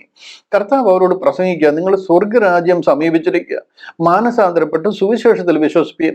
അവരെല്ലാവരും വിശ്വാസത്യാഗം സംഭവിച്ച് ദൈവിക പദ്ധതി എന്താണെന്ന് പോലും അറിയാതെ ദൈവാലയം മുഴുവനും കച്ചവടവും ബിസിനസ്സും കാര്യങ്ങളും ഒക്കെ ആയിട്ട് പോയിരിക്കുന്നു. അതുപോലെ തന്നെ മഹാപുരോഹിതനെ നോക്കിയാൽ വെള്ള തേച്ച ശവക്കല്ലറയ്ക്ക് തുല്യമായിരിക്കുന്നു. നിക്കോദിമോസിന് അറിയത്തില്ല വീണ്ടും ജനനം എന്ന് പറഞ്ഞാൽ എന്താന്ന്. ഈ ഗമാലിയേൽ ശാസ്ത്രിക്ക് അറിയത്തില്ല യേശു ക്രിസ്തു എന്തിനാ ലോകത്തിൽ വന്നിരിക്കുന്നതെന്ന്. അങ്ങനെ വിശ്വാസത്യാഗം സംഭവിച്ചു പോയിരിക്കുന്ന ഒരു ജനതയാ ഇസ്രായേൽ ജനം. അവരുടെ ഇടയിലേക്ക് കർത്താവ് വന്നിരിക്കുക. മനസ്സിലാകുന്നുണ്ടോ? ഇവിടെ ഇവിടെ ഇതിനു ശേഷം പുതിയ വാഗ്ദത്തങ്ങളും കൽപ്പനകളും ഒന്നും കൊടുക്കുവാൻ വേണ്ടിയിട്ടല്ല, ആ ആ അന്നു വരെ ഉണ്ടായിരുന്ന പ്രമാണങ്ങളും, അതായത് covenant and prophecies were until John, അവരോട് പറഞ്ഞിരിക്കുന്ന യോഹന്നാൻ സ്നാപകൻ വരെ ആയിരുന്നു അതിന്റെ നിവൃത്തീകരണം ആരംഭിക്കുക ഇവിടെ ഇനിയുമുള്ള കാലങ്ങളിൽ. ഒന്ന് രണ്ട് വാക്യങ്ങൾ കൂടെ ഞാനൊന്ന് പെട്ടെന്ന് കാണിക്കാം. ലൂക്കോസിന്റെ സുവിശേഷം 11-ാം അധ്യായത്തിന്റെ 20-ാം വാക്യം. അവിടെ പറയുന്നത് കണ്ടോ, എന്നാൽ ദൈവത്തിന്റെ ശക്തി കൊണ്ട് ഞാൻ ഭൂതങ്ങളെ പുറത്താക്കുന്നുവെങ്കിൽ ദൈവരാജ്യം നിങ്ങളുടെ അടുക്കൽ വന്നിരിക്കുന്നു സ്പഷ്ടം. നിങ്ങൾ ആ ദൈവരാജ്യം എന്ന് പറയുന്ന ഒരു കാലഘട്ടത്തിലാണ് ഇപ്പോൾ ആയിരിക്കുന്നത്. ആ ഒരു പ്രത്യേക കാലഘട്ടമാണ്. യോഹന്നാൻ സ്നാപകൻ വരെ ആയിരുന്നു ഈ ന്യായ പ്രമാണത്തിന്റെ കാലവും ഈ പ്രവചന പുസ്തകങ്ങളിൽ കൂടെയുള്ള പ്രവചനങ്ങളുടെ കാലഘട്ടം. അതിനുശേഷം അതിന്റെ ഒരു നിവർത്തീകരണം നടക്കുന്ന ഒരു പ്രത്യേക ഒരു പ്രൈം ഫേസിലേക്ക് മാറിയിരിക്കുക, ഒരു ക്രീം ഫേസിലേക്ക് മാറിയിരിക്കുക. അതിന് ആ ദൈവരാജ്യം, നിങ്ങൾ ആ ദൈവരാജ്യത്തിൽ ആയിരിക്കുക എന്ന് പറയുക. എന്നാൽ ദൈവത്തിന്റെ ശക്തി കൊണ്ട് ഞാൻ ഭൂതങ്ങളെ പുറത്താക്കുന്നു. ഈ സമയത്താണ്, ഈ ദൈവരാജ്യത്തിന്റെ കാലത്താണ് ഭൂതങ്ങൾ പുറത്താകും, രോഗികൾ സൗഖ്യമാകും, ചെകിടർ കേൾക്കും, മുടന്തർ നടക്കും. ഇതെല്ലാം യെശയ്യാ പ്രവാചകനൊക്കെ പ്രവചിച്ചിരിക്കുന്ന കാര്യമാണ്. ഇത് നടക്കുന്നത് കാണുമ്പോൾ ദൈവരാജ്യത്തിലേക്ക് നിങ്ങൾ കടന്നിരിക്കുക, നിങ്ങൾക്ക് നിങ്ങളുടെ വാഗ്ദത്തമായിരിക്കുന്ന ആ സ്വർഗരാജ്യത്തിലേക്ക് നിങ്ങൾ പ്രവേശിക്കാൻ പോവുകയാണ് എന്ന് അവർ മനസ്സിലാക്കണം. ഇതാണ് യോഹന്നാൻ സ്നാപകൻ താൻ കാരാഗ്രഹത്തിലായിരിക്കുമ്പോൾ തന്റെ ശിഷ്യന്മാരെ അയച്ച് കർത്താവിനോട് ചോദിക്കുന്ന ഒരു ഭാഗമുണ്ട്. ഞാനത് കാണിക്കാം. മത്തായിയുടെ സുവിശേഷം 11-ാം അധ്യായം അതിന്റെ 3-ാം വാക്യം. അവിടെ പറയുക, വരുവാനുള്ളവൻ നീയോ, ഞങ്ങൾ മറ്റൊരുവനെ കാത്തിരിക്കുകയോ എന്ന് അവർ മുഖാന്തരം അവനോട് ചോദിച്ചു. യോഹന്നാൻ സ്നാപകൻ കാരാഗ്രഹത്തിലാണ്. അവിടുന്ന് തന്റെ ശിഷ്യന്മാരെ അയച്ച് കർത്താവിനോട് ചോദിക്കുന്ന ഒരു ചോദ്യവുമാ, വരുവാനുള്ളവൻ നീയോ അതോ ഞങ്ങൾ മറ്റൊരുവനെ കാത്തിരിക്കണോ? യഹൂദന്മാരുടെ രാജാവായിട്ട് ലോകത്തിൽ പിറന്നവനോട് ചോദിക്കുക എന്ന് അവർ മുഖാന്തരം അവനോട് ചോദിച്ചു. അതിന്റെ അടുത്ത വാക്യം, അവിടെ കർത്താവ് അവർക്ക് കൊടുക്കുന്ന മറുപടി കണ്ടോ? യേശു അവരോട് ഞാൻ തന്നെയാണെന്നല്ല പറയുന്നത്. കർത്താവ് പറയുന്നുണ്ട്, കുരുടർ കാണുന്നു, മുടന്തർ നടക്കുന്നു, കുഷ്ഠരോഗികൾ ശുദ്ധരായി തീരുന്നു, ചെകിടർ കേൾക്കുന്നു, മരിച്ചവർ ഉയർക്കുന്നു, ദരിദ്രരോട് സുവിശേഷം അറിയിക്കുന്നു. എന്നിങ്ങനെ നിങ്ങൾ കേൾക്കുകയും കാണുകയും ചെയ്യുന്നത് യോഹന്നാനെ ചെന്ന് അറിയിപ്പീൻ. ഇത് ചെന്ന് യോഹന്നാനോട് പറയാൻ പറയുക. കാര്യം ഇതാണ് ദൈവരാജ്യം നിറവേറുമ്പോൾ നടക്കേണ്ടുന്ന കാര്യങ്ങളെന്ന് യെശയ്യാ പ്രവാചകനും മറ്റ് പ്രവാചക പുസ്തകങ്ങളെല്ലാം എഴുതിയിരിക്കുക. കർത്താവ് ഈ ലോകത്തിൽ, മശിഹ ഈ ലോകത്തിലായിരിക്കുമ്പോൾ, അല്ലെങ്കിൽ സ്വർഗരാജ്യത്തിലേക്ക് നിങ്ങൾ കടക്കുമ്പോൾ നടക്കേണ്ടുന്ന കാര്യങ്ങളാണ്. ഇതൊക്കെയും സംഭവിക്കുന്നു എന്ന് നിങ്ങൾ കാണുകയും കേൾക്കുകയും ചെയ്യുന്നത് യോഹന്നാനെ ചെന്ന് അറിയിപ്പീൻ. ഞാൻ മശിഹ ആണെന്ന് പറയേണ്ട ആവശ്യമില്ല, ഇത് നടക്കുന്ന കാര്യം ചെന്ന് പറഞ്ഞാൽ മതി. ഇതെല്ലാം സ്ക്രിപ്റ്റഡ് പ്രോഗ്രാം അവരുടെ ഇടയിൽ പദ്ധതി പോലെ, പ്ലാൻ പോലെ നടന്നുകൊണ്ടിരിക്കുക. ഇതൊന്നും ക്രിസ്ത്യാനിറ്റിയുടെ മാർഗമല്ല, മറിച്ച് യഹൂദിയ വിശ്വാസം നിറപടിയായിട്ട് സീക്വൻഷ്യലി ഓരോന്നും നടന്നുകൊണ്ടിരിക്കുക. ഇവരുടെ ഇടയിൽ കിങ്ഡം ഓഫ് ഹെവൻ, അതാണ് കർത്താവിന്റെ പ്രസംഗ വിഷയം. കർത്താവ് അവരോട് പ്രസംഗിക്കുന്നത് സ്വർഗരാജ്യം സമീപിച്ചിരിക്കുന്നു. കാലാകാലങ്ങളായിട്ട് നിങ്ങൾ കാത്തിരിക്കുന്ന ആ സ്വർഗരാജ്യം, നിങ്ങൾ അതിലേക്ക് കടക്കാൻ പോകുന്നു. അത്ര ഒരു സുവർണ കാലഘട്ടം, ഒരു ഗോൾഡൻ പീരീഡിലേക്ക് അവർ എത്തിയിരിക്കുക. അവിടെ കർത്താവ് അവരുടെ സ്വർഗരാജ്യത്തെക്കുറിച്ച് എടുത്ത് പറയുകയും പ്രസംഗിക്കുകയും അവരെ അതിലേക്ക് ഉത്സാഹിപ്പിക്കുകയും മാനസാന്തരപ്പെട്ട് മടങ്ങി വരാനായിട്ട് അവരോട് പറയുകയും ചെയ്യുക. അവർ ദൈവജനമാണ്, പക്ഷെ ദൈവത്തിൽ നിന്ന് വീണു പോയിരിക്കുന്നു. ദൈവിക പദ്ധതികൾ അറിയാതെ അവരുടെ കണ്ണ് കുരുടായി പോയിരിക്കുന്നു. അതുകൊണ്ട് അവരോട് മടങ്ങി വരാനും യഥാസ്ഥാനപ്പെടുവാനും പറയുക. ആര് സ്വർഗരാജ്യത്തിൽ കടക്കും? സ്വർഗരാജ്യം എങ്ങനെയായിരിക്കും? സ്വർഗരാജ്യത്തിൽ കടന്നില്ല എന്നുണ്ടെങ്കിൽ നിങ്ങൾക്ക് എന്ത് സംഭവിക്കും? സ്വർഗരാജ്യത്തിൽ കടക്കുന്നതിന് മുമ്പായിട്ട് നിങ്ങൾ കടന്നു പോകേണ്ടുന്ന ഒരു വലിയൊരു ട്രിബുലേഷൻ പീരീഡ് ഉണ്ട്, ഒരു വലിയ കഷ്ടകാലമുണ്ട്.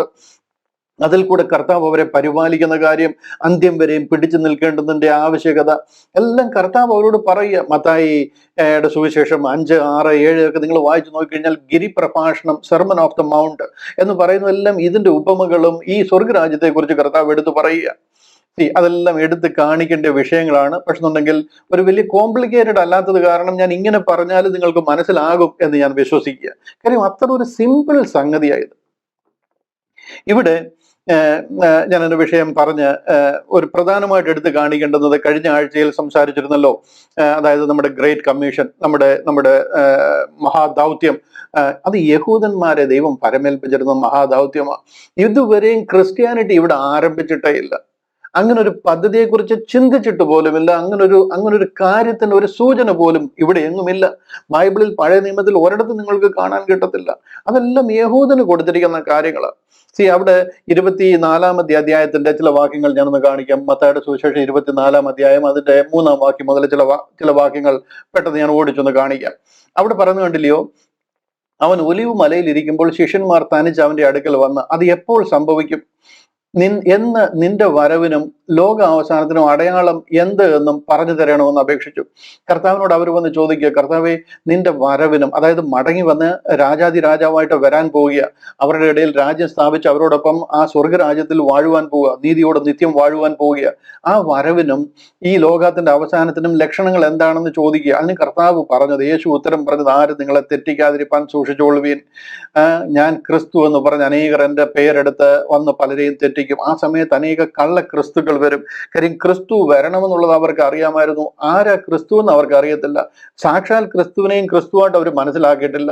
പക്ഷെ ആ പേരെടുത്ത് പലരും ഞാനാണ് ക്രിസ്തു എന്ന് പറഞ്ഞ് പലരും ഇതിനു മുമ്പും വന്നിട്ടുണ്ട്, ഇനിയും പലരും വരുമെന്ന് പറയുക. അങ്ങനെ നിങ്ങൾ യുദ്ധങ്ങളെക്കുറിച്ചും യുദ്ധശ്രുതികളെ കുറിച്ചും കേൾക്കും, ചഞ്ചലപ്പെടാതിരിപ്പീൻ, സൂക്ഷിച്ചുകൊള്ളുവീൻ. ഇങ്ങനെ ഇത് മുഴുവനും പറയുന്നത് ഇതിന്റെ കാര്യത്തെക്കുറിച്ചാണ്. രാജ്യം രാജ്യത്തോടും ജാതി ജാതിയോടും എതിർക്കും, എങ്കിലും ഇതൊക്കെ ഈറ്റ് നോവിന്റെ ആരംഭം അത്രേ. അന്ന് നിങ്ങളെ ഉപദ്രവത്തിന് ഏൽപ്പിക്കും, കൊല്ലും, എന്റെ നാമനിമിത്തം സകല ജാതികൾ നിങ്ങളെ പകയ്ക്കും, പലരും ഇടറി അന്യോന്യം ഏൽപ്പിച്ചു കൊടുക്കും, അന്യോന്യം പകയ്ക്കുകയും ചെയ്യും. കള്ളപ്രവാചകന്മാര് പലരും വന്ന് അനേകരെ തെറ്റിക്കും. ഇതെല്ലാം വളരെ സ്പെസിഫിക് ആയിട്ട് അവരോട് പറയുക. അധർമ്മം പെരുകുന്നതുകൊണ്ട് അനേകരുടെ സ്നേഹം തണുത്തു പോകും, എന്നാൽ അവസാനത്തോളം സഹിച്ചു നിൽക്കുന്നവൻ രക്ഷിക്കപ്പെടും. കണ്ടോ, എൻഡ്യൂറത്ത് ടിൽ ദ എൻഡ്, അവസാനം വരെ പിടിച്ചു നിൽക്കുക. ഇത് നിങ്ങൾ തുടർന്ന് കൊടുത്ത് വായിച്ചു നോക്കണം. ഇതിന്റെ 14-ാമത്തെ വാക്യത്തിൽ പറയുന്നുണ്ട്, രാജ്യത്തിന്റെ ഈ സുവിശേഷം, ഏത് സുവിശേഷമാണ്? രാജ്യത്തിന്റെ ആ കിങ്ഡം ഗോസ്പൽ, ഈ സുവിശേഷം സകല ജാതികൾക്കും സാക്ഷ്യമായി ഭൂലോകത്തിലൊക്കെയും പ്രസംഗിക്കപ്പെടും, അപ്പോൾ അവസാനം വരും. ഇവിടെ ഈ സകല ജാതികൾക്കും എന്നൊക്കെ ഉള്ളത് അന്യായമാണ് ചെയ്തേക്കുന്നത്. അതൊന്നും സകല ജാതികളും നല്ല ആക്ച്വലി പറഞ്ഞിരിക്കുന്നത്, സകല നേഷൻസുമാണ്. ഉലകം മുഴുവനും ചുറ്റിക്കിടക്കുക യഹൂദൻ. ആ ദേശങ്ങളിലെല്ലാം പോയി അവരെ അറിയിക്കണം. എത്നെ എന്നൊരു പദമാണ് അവിടെ ഉപയോഗിച്ചിരിക്കുന്നത്. ആ എത്നിസിറ്റി, ആ എത്നിക് ഗ്രൂപ്പിനെ അറിയിക്കണമെന്നാണ് പറഞ്ഞിരിക്കുന്നത്. ഇംഗ്ലീഷ് കണ്ടു, and this gospel of the kingdom shall be preached in all the world for a witness unto all nations. ആ ഉലകത്തിലുള്ള സകല രാജ്യങ്ങളിലും അവർ ചിതറിക്കിടക്കുക. And then shall the end come. അവരെ പോയി അറിയിക്കാൻ ആ ഗ്രേറ്റ് കമ്മീഷൻ കൊടുക്കുന്നത്. ആ ലോകമെമ്പാടും പോയി യഹൂദനോട് ഈ വിഷയം പറയണം. ഇതൊരിക്കൽ നമുക്ക് ചിന്തിക്കാൻ പറ്റത്തില്ല. യേശു ക്രിസ്തു ആരാ, പിതാവാരാ, പുത്രനാരാ, പരിശുദ്ധാത്മാവാരാ, സ്വർഗമെന്താ, നരകമെന്താ അറിയാൻ വയ്യാതെ കിടക്കുന്ന ജാതികളോട് പറഞ്ഞ കാര്യമല്ല ഇത്. ലക്ഷക്കണക്കിന് ജാതികൾ ഉലകം മുഴുവനുണ്ട്. അവരെല്ലാം രക്ഷിക്കുന്ന കാര്യമല്ല ഈ പറയുന്നത്. ഇതെല്ലാം പരിഭാഷയിലും സാത്താൻ എവിടെല്ലാം നമ്മളെ തെറ്റിക്കാമോ അവിടെല്ലാം മാക്സിമം പരിശ്രമിച്ചിരിക്കുക. ഈ സത്യങ്ങളെ നമ്മൾ ഉൾക്കൊള്ളണം. മത്തായിയുടെ സുവിശേഷം 10-ാം അധ്യായത്തിൽ, ഇത് 24-ാം അധ്യായമാണ്. കർത്താവിന്റെ ശുശ്രൂഷ സമയത്ത് തന്നെയാണ് ഇതും പറയുന്നത്. ആ തുടങ്ങുന്ന സമയത്ത് ഇവരെ അയക്കുമ്പോൾ പറയുന്ന ഭാഗം കണ്ടോ, മത്തായിയുടെ സുവിശേഷം 10-ാം അധ്യായം. നമ്മൾ 24-ാം അധ്യായമാണ് വായിച്ചു, ഇത് 10-ാം അധ്യായമാണ്. ഇവിടെ കർത്താവ് പറയുന്നുണ്ടോ, ഈ 12 ശിഷ്യന്മാരെയും യേശു അയക്കുമ്പോൾ അവരോട് ആജ്ഞാപിച്ചത് എന്തെന്നാൽ, ജാതികളുടെ അടുക്കൽ പോകരുത്, ശമര്യരുടെ പട്ടണത്തിൽ കടക്കരുത്. മനസ്സിലായോ? ഇസ്രായേലിലെ കാണാതെ പോയ ആടുകളുടെ അരികിൽ തന്നെ ചെല്ലുവിൻ. അടുത്ത വാക്യം കണ്ടില്ലേ, ഇസ്രായേൽ ഗൃഹത്തിലെ കാണാതെ പോയ ആടുകളുടെ അരികിൽ തന്നെ ചെല്ലുവിൻ. ഇത് കർത്താവാ പറയുന്നത്. ഈ കർത്താവ് പറഞ്ഞിട്ട് 24-ാം അധ്യായത്തിൽ കർത്താവ് നിങ്ങൾ ലോകത്തിലുള്ള മുഴുവൻ സകല ജാതികളോട് പോയി സുവിശേഷം പറയാനാ പറയുക എന്നാ നിങ്ങൾ വിശ്വസിക്കുന്നത്? വളരെ കൃത്യമായിട്ട് യഹൂദന്റെ പദ്ധതിയായത്. വേറൊരു ജാതിയോട് പറഞ്ഞു കഴിഞ്ഞാൽ അവന് ഏക്കേതാ പൂക്കേതാന്ന് അറിയത്തില്ല. ഈ തനാക്ക് അവന്റെ കയ്യിൽ കൊടുത്തു കഴിഞ്ഞാൽ ഇത് എന്താന്ന് അവൻ അറിയത്തില്ല. അവനോട് പോയി വെള്ളത്തിൽ മുക്കിയിട്ടോ അവനോട് മടങ്ങി വരാൻ പറഞ്ഞിട്ട് എന്തിൽ നിന്ന് മടങ്ങി വരാന്? അവൻ എങ്ങോട്ടാ മടങ്ങി വരണ്ടേ? മടങ്ങി വരവുള്ളത് യഹൂദനാ. കാര്യം അവൻ ദൈവജനമാണ്, ദൈവത്തിന്റെ ഒരു പ്രത്യേക സമ്പത്താണ്. അവർ രാജകീയ പുരോഹിത വർഗമാണ്. അവരാണ് വീണു പോയിരിക്കുന്നത്. അവരോടാണ് മടങ്ങി വരാൻ പറയുന്നത്. അവന് മാനസാന്തരത്തിന്റെ മനസ്സിനൊരു അന്തരം ഉണ്ടാകേണ്ട ആവശ്യം വരുന്നത്. ആ മാനസാന്തരം ഉണ്ടായവനെ ആ ദൈവം വെള്ളത്തിൽ സ്നാനം കഴിപ്പിക്കാൻ പറഞ്ഞത്. കാര്യം എന്താണെന്ന് ചോദിച്ചു കഴിഞ്ഞാൽ അവന്റെ പാപത്തിന്റെ പരിഹാരത്തിന് വേണ്ടി കർത്താവ് ഇവിടെ യാഗമാവുകയാണ്. അതിനുശേഷം അവന് കാളക്കുട്ടിയെ ആടിനെ ഒന്നും ആക്ച്വലി അറക്കേണ്ടെന്ന് ആവശ്യമില്ല. അതുകൊണ്ടാണ് അവന്റെ പാപം കർത്താവ് ഒരിക്കലായി കാൽവറിയിൽ യാഗമായതോടുകൂടി എല്ലാവരുടെയും പാപം കഴുകിപ്പോയി. അതുകൊണ്ടാണ് പിന്നീട് അവർക്ക് പാപത്തിന്റെ മോചനത്തിന് വേണ്ടി യാഗമല്ല, അതിന് പകരമായിട്ട് ദൈവം കൽപ്പിച്ചു കൊടുത്തിരിക്കുന്ന ജലസ്നാനം, മാനസാന്തരപ്പെടുകയും ജലസ്നാനം സ്വീകരിക്കുകയും ചെയ്യുവാൻ അത് അവരോട് പറഞ്ഞിരിക്കുന്നതാണ്. അതുകൊണ്ടാണ് പറഞ്ഞത്, നിങ്ങളുടെ പാപങ്ങളുടെ മോചനത്തിനായി ഓരോരുത്തരും യേശു ക്രിസ്തുവിന്റെ നാമത്തിൽ സ്നാനമേൽക്കുകയും വിശ്വസിക്കുകയും സ്നാനമേൽക്കുകയും ചെയ്യുന്നവൻ രക്ഷിക്കപ്പെടും. വിശ്വസിക്കുകയും ആടിനെ യാഗം കഴിക്കുകയും ചെയ്തവൻ രക്ഷിക്കപ്പെടുമെന്നല്ല, ഇവിടെ കർത്താവ് അതിന് പകരമായിട്ട് യാഗമായിരിക്കുക. അതിനുശേഷം അവർക്ക് രക്ഷിക്കപ്പെടേണ്ടത് യേശു തന്നെ, ക്രിസ്തു. നമ്മൾ കാത്തിരുന്ന അഖിലാണ്ടത്തിന്റെ ഉടയവനായ ക്രിസ്തു, ദൈവം അയക്കുമെന്ന് പറഞ്ഞിരുന്ന മശിഹ അവനായിരുന്നു. യേശു തന്നെ ക്രിസ്തു എന്ന് വിശ്വസിക്കണം. ആ വിശ്വസിക്കുകയും സ്നാനമേൽക്കുകയും ചെയ്യുന്നവൻ ആ സ്വർഗരാജ്യത്തിലേക്ക് കടക്കാൻ പോവുക. അത് അവരുടെ പദ്ധതി. അത് വളരെ സ്പെസിഫിക് ആയിട്ട് അവരോട് പറഞ്ഞതാണ്. എട്ടും പൊട്ടും തിരിയാത്ത നമ്മളെ പിടിച്ച് ഇത് പറഞ്ഞിട്ടോ വെള്ളത്തിൽ മുക്കിട്ടോ ഒരു പ്രയോജനമില്ല. നനഞ്ഞ് നമ്മൾ അവിടെ ഇരിക്കാമെന്നുള്ളതല്ലാതെ ഒരു രക്ഷയും നമുക്ക് അതിൽ നിന്ന് ലഭിക്കത്തില്ല. അതല്ല ക്രിസ്ത്യാനിറ്റിയുടെ രക്ഷാമാർഗം. മത്തായി, മർക്കോസ്, ലൂക്കോസ്, യോഹന്നാൻ എഴുതിയിരിക്കുന്ന ഒരു ജാതിയും രക്ഷിക്കാനായിട്ടല്ല, ഒരു ജാതിയും രക്ഷിക്കപ്പെടുന്ന കാര്യവും അവിടെ പറഞ്ഞിട്ടില്ല. ആകെപ്പാടെ 2 ജാതിയരെ അവിടെ വരുന്നുള്ളൂ. ഒന്ന് കനാന്യ സ്ത്രീയ, അത് അവരുടെ വിശ്വാസത്തിന്റെ ആധിക്യം നിമിത്തം, അതായത് യഹൂദനിൽ കൂടി ആ രക്ഷ ജാതികൾക്ക് വരണമെന്നുള്ളതാണ് അവളുടെ അണ്ടർസ്റ്റാൻഡിങ് എന്ന് അവൾ പറഞ്ഞു കഴിയുമ്പോൾ കർത്താവ് അവളോട് പറയുക, ഈ വാക്ക് നിമിത്തം നീ അനുഗ്രഹിക്കപ്പെടുക, ഇപ്പോൾ പോയിക്കൊള്ളുക, നിന്റെ മകൾക്ക് സൗഖ്യം വന്നിരിക്കുന്നു എന്ന് പറയുക. ഞാനത് വിവരിക്കുന്നില്ല, പല പ്രാവശ്യം ഞാൻ പറഞ്ഞിട്ടുള്ള കാര്യമാണ്. മറ്റൊന്ന്, ആ ശതാധിപന്റെ ബാല്യക്കാരന് സൗഖ്യം വരുന്നത്. അതും ശതാധിപൻ വന്നിട്ട് കർത്താവിനോട് ഡയറക്റ്റ് പറയുകയല്ല, കർത്താവെ എനിക്ക് സൗഖ്യം വേണം, എൻ്റെ ബാല്യക്കാരന് സൗഖ്യം വരണമെന്ന് പറയുകയല്ല. അവൻ വന്നിട്ട് യഹൂദ മൂപ്പന്മാരോട് പറയുക. അവര് ത്രൂ ആയിട്ട് വേണം ഈ ബ്ലെസ്സിങ് അവർക്ക് പോകാനായിട്ട്. അതുകൊണ്ടാണ് പറഞ്ഞത്, കർത്താവെ ഞാനും അധികാരത്തിന് കീഴുള്ള മനുഷ്യൻ, ഞാൻ ഒരു മനുഷ്യനോട് അങ്ങോട്ട് പോകാൻ പറഞ്ഞവൻ അങ്ങോട്ട് പോയി, ഇങ്ങോട്ട് വരാൻ പറഞ്ഞവൻ ഇങ്ങോട്ട് വരും. നീ ഉലകത്തെ സൃഷ്ടിച്ചവൻ, ഒരു വാക്ക് കൽപ്പിച്ചാൽ മതി. ആ വിശ്വാസത്തിന്റെ ആഴ കാരണമാണ് അവന് ആ യഹൂദ മൂപ്പന്മാരിൽ കൂടി ആ ഒരു അനുഗ്രഹത്തിന് വേണ്ടി അപേക്ഷിക്കുന്നത്. അതുകൊണ്ടാണ് അവനും സൗഖ്യം കിട്ടുന്നത്. ഈ 2 കേസ് മാത്രമേ ഉള്ളൂ ഈ 4 സുവിശേഷങ്ങളിൽ ജാതികളോട് രക്ഷ പറഞ്ഞിരിക്കുന്നത്. അതും അവരുടെ വിശ്വാസത്തിന്റെ ആഴം കാരണം. ഒരു പ്രത്യേക കേസ് അത് രണ്ടും. അത് രണ്ടും ഞാൻ എക്സ്പ്ലെയിൻ ചെയ്യാം, അതിനെക്കുറിച്ച് ആർക്കെങ്കിലും സംശയം ഉണ്ടെന്നുണ്ടെങ്കിൽ. അത് വളരെ ക്ലിയറാണ്. ഓക്കെ, ഞാൻ ഈ പറഞ്ഞു വരുന്നത്, ഇത് യഹൂദീയ പദ്ധതിയാണ് ഇവിടെ നടപ്പാകുന്നത്. ഇവിടെ ലോകം മുഴുവനും ഈ സുവിശേഷം അറിയിക്കുമെന്ന് പറഞ്ഞത് ഒരു ചെറിയ കാലം കൊണ്ട് ദൈവം അവരെ ഏൽപ്പിച്ചിരിക്കുന്ന ഈ സുവിശേഷം നിങ്ങളുടെ പിതാക്കന്മാർ മുതലേ പ്രാർത്ഥിച്ച് മുട്ടിപ്പായി കാത്തിരിക്കുന്ന ഈ സ്വർഗരാജ്യത്തിലേക്ക് ഈ തലമുറ ഒഴിഞ്ഞു പോകുന്നതിന് മുമ്പ് മടങ്ങി വരാൻ പോവുക. കർത്താവ് പറയുക, നിങ്ങൾ ഈ ഇസ്രായേലിലെ പട്ടണങ്ങളെ ചുറ്റി സഞ്ചരിച്ച് തീരുന്നതിന് മുമ്പ് ഞാൻ മടങ്ങി വരാൻ പോവുക. ആ ഒരു സംഗതി ഉലകം മുഴുവൻ പോയി നിങ്ങൾ യഹൂദന്മാരെ അറിയിക്കണം. അവർ ഉലകം മുഴുവനും ചിതറിപ്പാർക്കുക. ഇതാണ് ഗ്രേറ്റ് കമ്മീഷൻ. ഞാൻ അതിലേക്ക് വരാം. പെട്ടെന്ന് അതുകൂടെ ഒന്ന് കാണിച്ച് പറഞ്ഞു നിർത്താം. അടുത്ത വാക്യം കണ്ടില്ലയോ? മർക്കോസിന്റെ സുവിശേഷം. ഇതാണ് ഞാൻ കഴിഞ്ഞ ആഴ്ചയിൽ പറയാൻ വിട്ടുപോയ ഒരു ഭാഗമാണ്. മർക്കോസിന്റെ സുവിശേഷം 16-ാം അധ്യായം, അതിന്റെ 16-ാമത്തെ വാക്യം. അത് 16-ഉം 17-ഉമാണ്. ഇന്ന് ഒരുമാതിരിപ്പെട്ട പ്രൊട്ടസ്റ്റന്റ് ക്രിസ്തീയ സഭകളുടെയൊക്കെ അടിസ്ഥാനമായിട്ട് അവർ ഏറ്റെടുത്തിരിക്കുന്ന വാക്യമായത്. മർക്കോസ് 16:16, വിശ്വസിക്കുകയും സ്നാനമേൽക്കുകയും ചെയ്യുന്നവൻ രക്ഷിക്കപ്പെടും, വിശ്വസിക്കാത്തവന് ശിക്ഷാവിധിയിലാകപ്പെടും. ഈ 2025-ലെങ്കിലും ഇവർക്കൊക്കെ ഒരു അല്പമെങ്കിലും ആത്മീക ഉത്തരവാദിത്വം ഉണ്ടായിരുന്നെങ്കിൽ എന്ന് ഞാൻ കർത്താവിനോട് പ്രാർത്ഥിക്കുക. ഇത് പറഞ്ഞിരിക്കുന്നത് ജാതികളെ രക്ഷിക്കുന്ന കാര്യമാണെന്ന് എനിക്ക് തോന്നുന്നുണ്ടോ? വിശ്വസിക്കുകയും സ്നാനമേൽക്കുകയും ചെയ്യുന്നവൻ രക്ഷിക്കപ്പെടും, വിശ്വസിക്കാത്തവൻ ശിക്ഷാവിധിയിലാകപ്പെടും. ഇത് യഹൂദനോട് പറഞ്ഞിരിക്കുന്ന കാര്യമാണ്. നിങ്ങൾ വിചാരിക്കും അത് യഹൂദനെന്നും ജാതികളെന്നും ഒരു വ്യത്യാസം ഇന്നില്ല എന്നുള്ളത്. ഓഫ് കോഴ്സ് ഇന്നില്ല. അത് ഇന്ന് ഇല്ലാതായത് ക്രിസ്ത്യാനിറ്റിയിലാണ് ഇല്ലാതായിരിക്കുന്നത്. ഇത് യഹൂദിയ മാർഗമായി ഇവിടെ നടക്കുന്നത്. ക്രിസ്ത്യാനിറ്റി ആരംഭിച്ചിട്ടില്ല. ആ ക്രിസ്തീയ വിശ്വാസം ആരംഭിക്കുന്നതിന് മുമ്പ് യഹൂദിയ വിശ്വാസം ഇവിടെ ഉണ്ട്. അവരോട് പറഞ്ഞിരിക്കുന്ന കാര്യങ്ങളായത്. ഇത് ക്രിസ്തീയ ഉപദേശമല്ല. ഞാൻ കാണിക്കാം. ഇവിടെ അതിന് ശേഷം നടക്കുന്ന വാക്യം കണ്ടില്ല, 17-ാമത്തെ വാക്യം. അവിടെ പറയുകയാണ്, വിശ്വസിക്കുന്നവരാൽ ഈ അടയാളങ്ങൾ നടക്കും. എന്റെ നാമത്തിൽ അവർ ഭൂതങ്ങളെ പുറത്താക്കും, പുതുഭാഷകളിൽ സംസാരിക്കും. ഈ 16-ഉം 17-ഉം വാക്യങ്ങളാണ് ഗ്രേറ്റ് കമ്മീഷനായിട്ട് ഒട്ടുമുക്കാലും പേര് സ്വീകരിച്ചിരിക്കുന്നത്. 17-ാമത്തെ വാക്യത്തിൽ പറയാം, വിശ്വസിക്കുന്നവരാൽ ഈ അടയാളങ്ങൾ നടക്കും. എന്റെ നാമത്തിൽ അവർ ഭൂതങ്ങളെ പുറത്താക്കും, പുതുഭാഷകളിൽ സംസാരിക്കും. 18, സർപ്പങ്ങളെ പിടിച്ചെടുക്കും, മരണകരമായ യാതൊന്നും കുടിച്ചാലും അവർക്ക് ഹാനി വരികയില്ല, രോഗികളുടെ മേൽ കൈവച്ചാൽ അവർക്ക് സൗഖ്യം വരും എന്ന് പറഞ്ഞു. ഈ വാക്യങ്ങൾ എടുത്തു പറഞ്ഞുകൊണ്ടാണ് ഇന്ന് ഈ ക്രൂസേഡുകളും ഈ അട്ടഹാസങ്ങളും ഈ ബഹളങ്ങളും മുഴുവൻ നടത്തിക്കൊണ്ടിരിക്കുന്നത്. ഇത് പറഞ്ഞിരിക്കുന്നത് ആരോടാണെന്ന് പോലുമുള്ള ഒരു ആത്മീക അണ്ടർസ്റ്റാൻഡിങ് ഇല്ലാതാണ് ഈ വാക്യങ്ങളെയൊക്കെ എടുത്തിട്ട് ഈ ക്രൂസൈഡുകളും ഈ ബഹളങ്ങളും മുഴുവൻ നടത്തിക്കൊണ്ടിരിക്കുന്നത്. കർത്താവ് ഇവിടെ പറഞ്ഞിരിക്കുന്നത് യഹൂദനോട് പറഞ്ഞിരിക്കുന്ന കാര്യമാണ്. പറയാൻ കാര്യം എന്താന്ന് ചോദിച്ചു കഴിഞ്ഞാൽ, ഇത് കഴിഞ്ഞാൽ ഉടനെ ആ ഒരു എന്താ പറയുന്ന ഒരു കഷ്ടകാലത്തിലേക്ക് അവർ കടക്കാൻ പോവുക, ഒരു ട്രിബുലേഷൻ പീരീഡിലേക്ക് കടക്കാൻ പോവുക. കർത്താവ് പറഞ്ഞു, എല്ലാവരുടെയും ചുവട്ടിൽ കോടാലി വെച്ചിരിക്കുന്നു, നല്ല ഫലം കായ്ക്കുന്നില്ലെങ്കിൽ വെട്ടി തീയിലിട്ട് ചുട്ടുകളയുമെന്ന് പറയുന്ന ഒരു കാലഘട്ടത്തിലേക്ക് കടക്കാൻ പോവുക.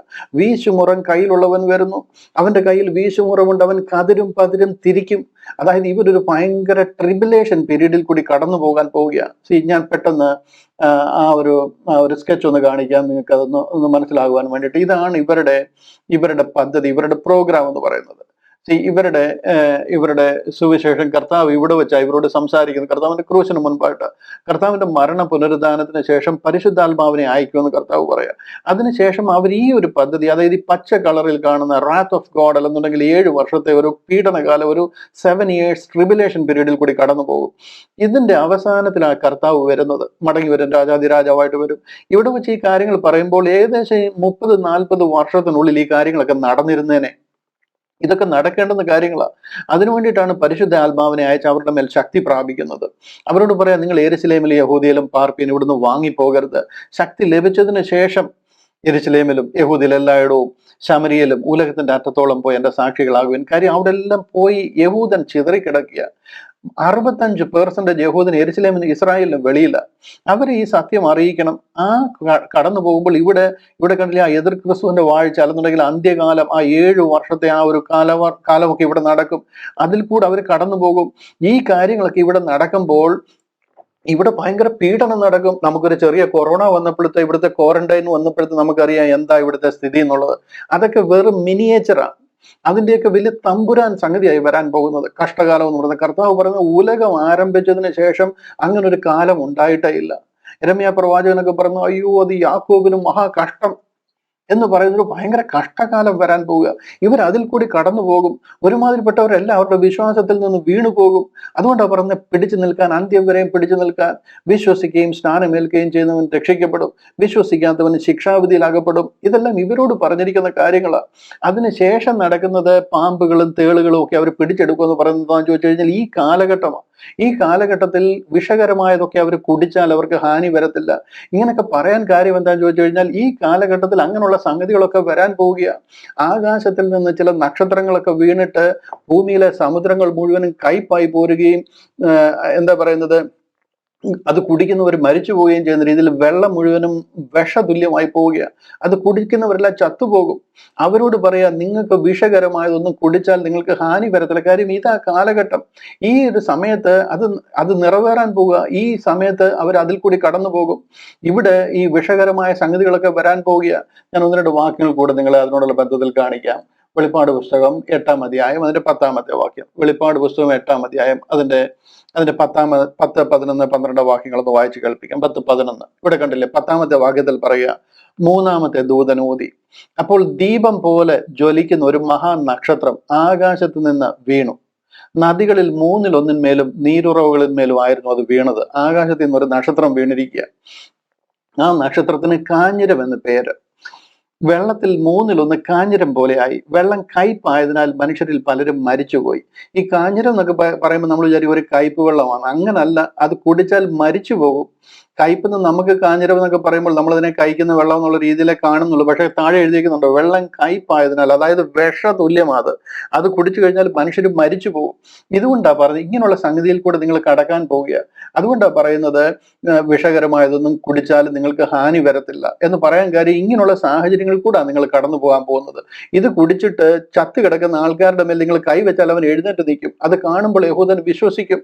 അങ്ങനെ അനേകർ യേശുവിനെ ക്രിസ്തുവെന്ന് അംഗീകരിക്കും. അവർ ആ കുത്തിയവങ്കിലേക്ക് നോക്കും. അവർ ആ വിശ്വാസത്തിലേക്ക് തിരിച്ചു വരും.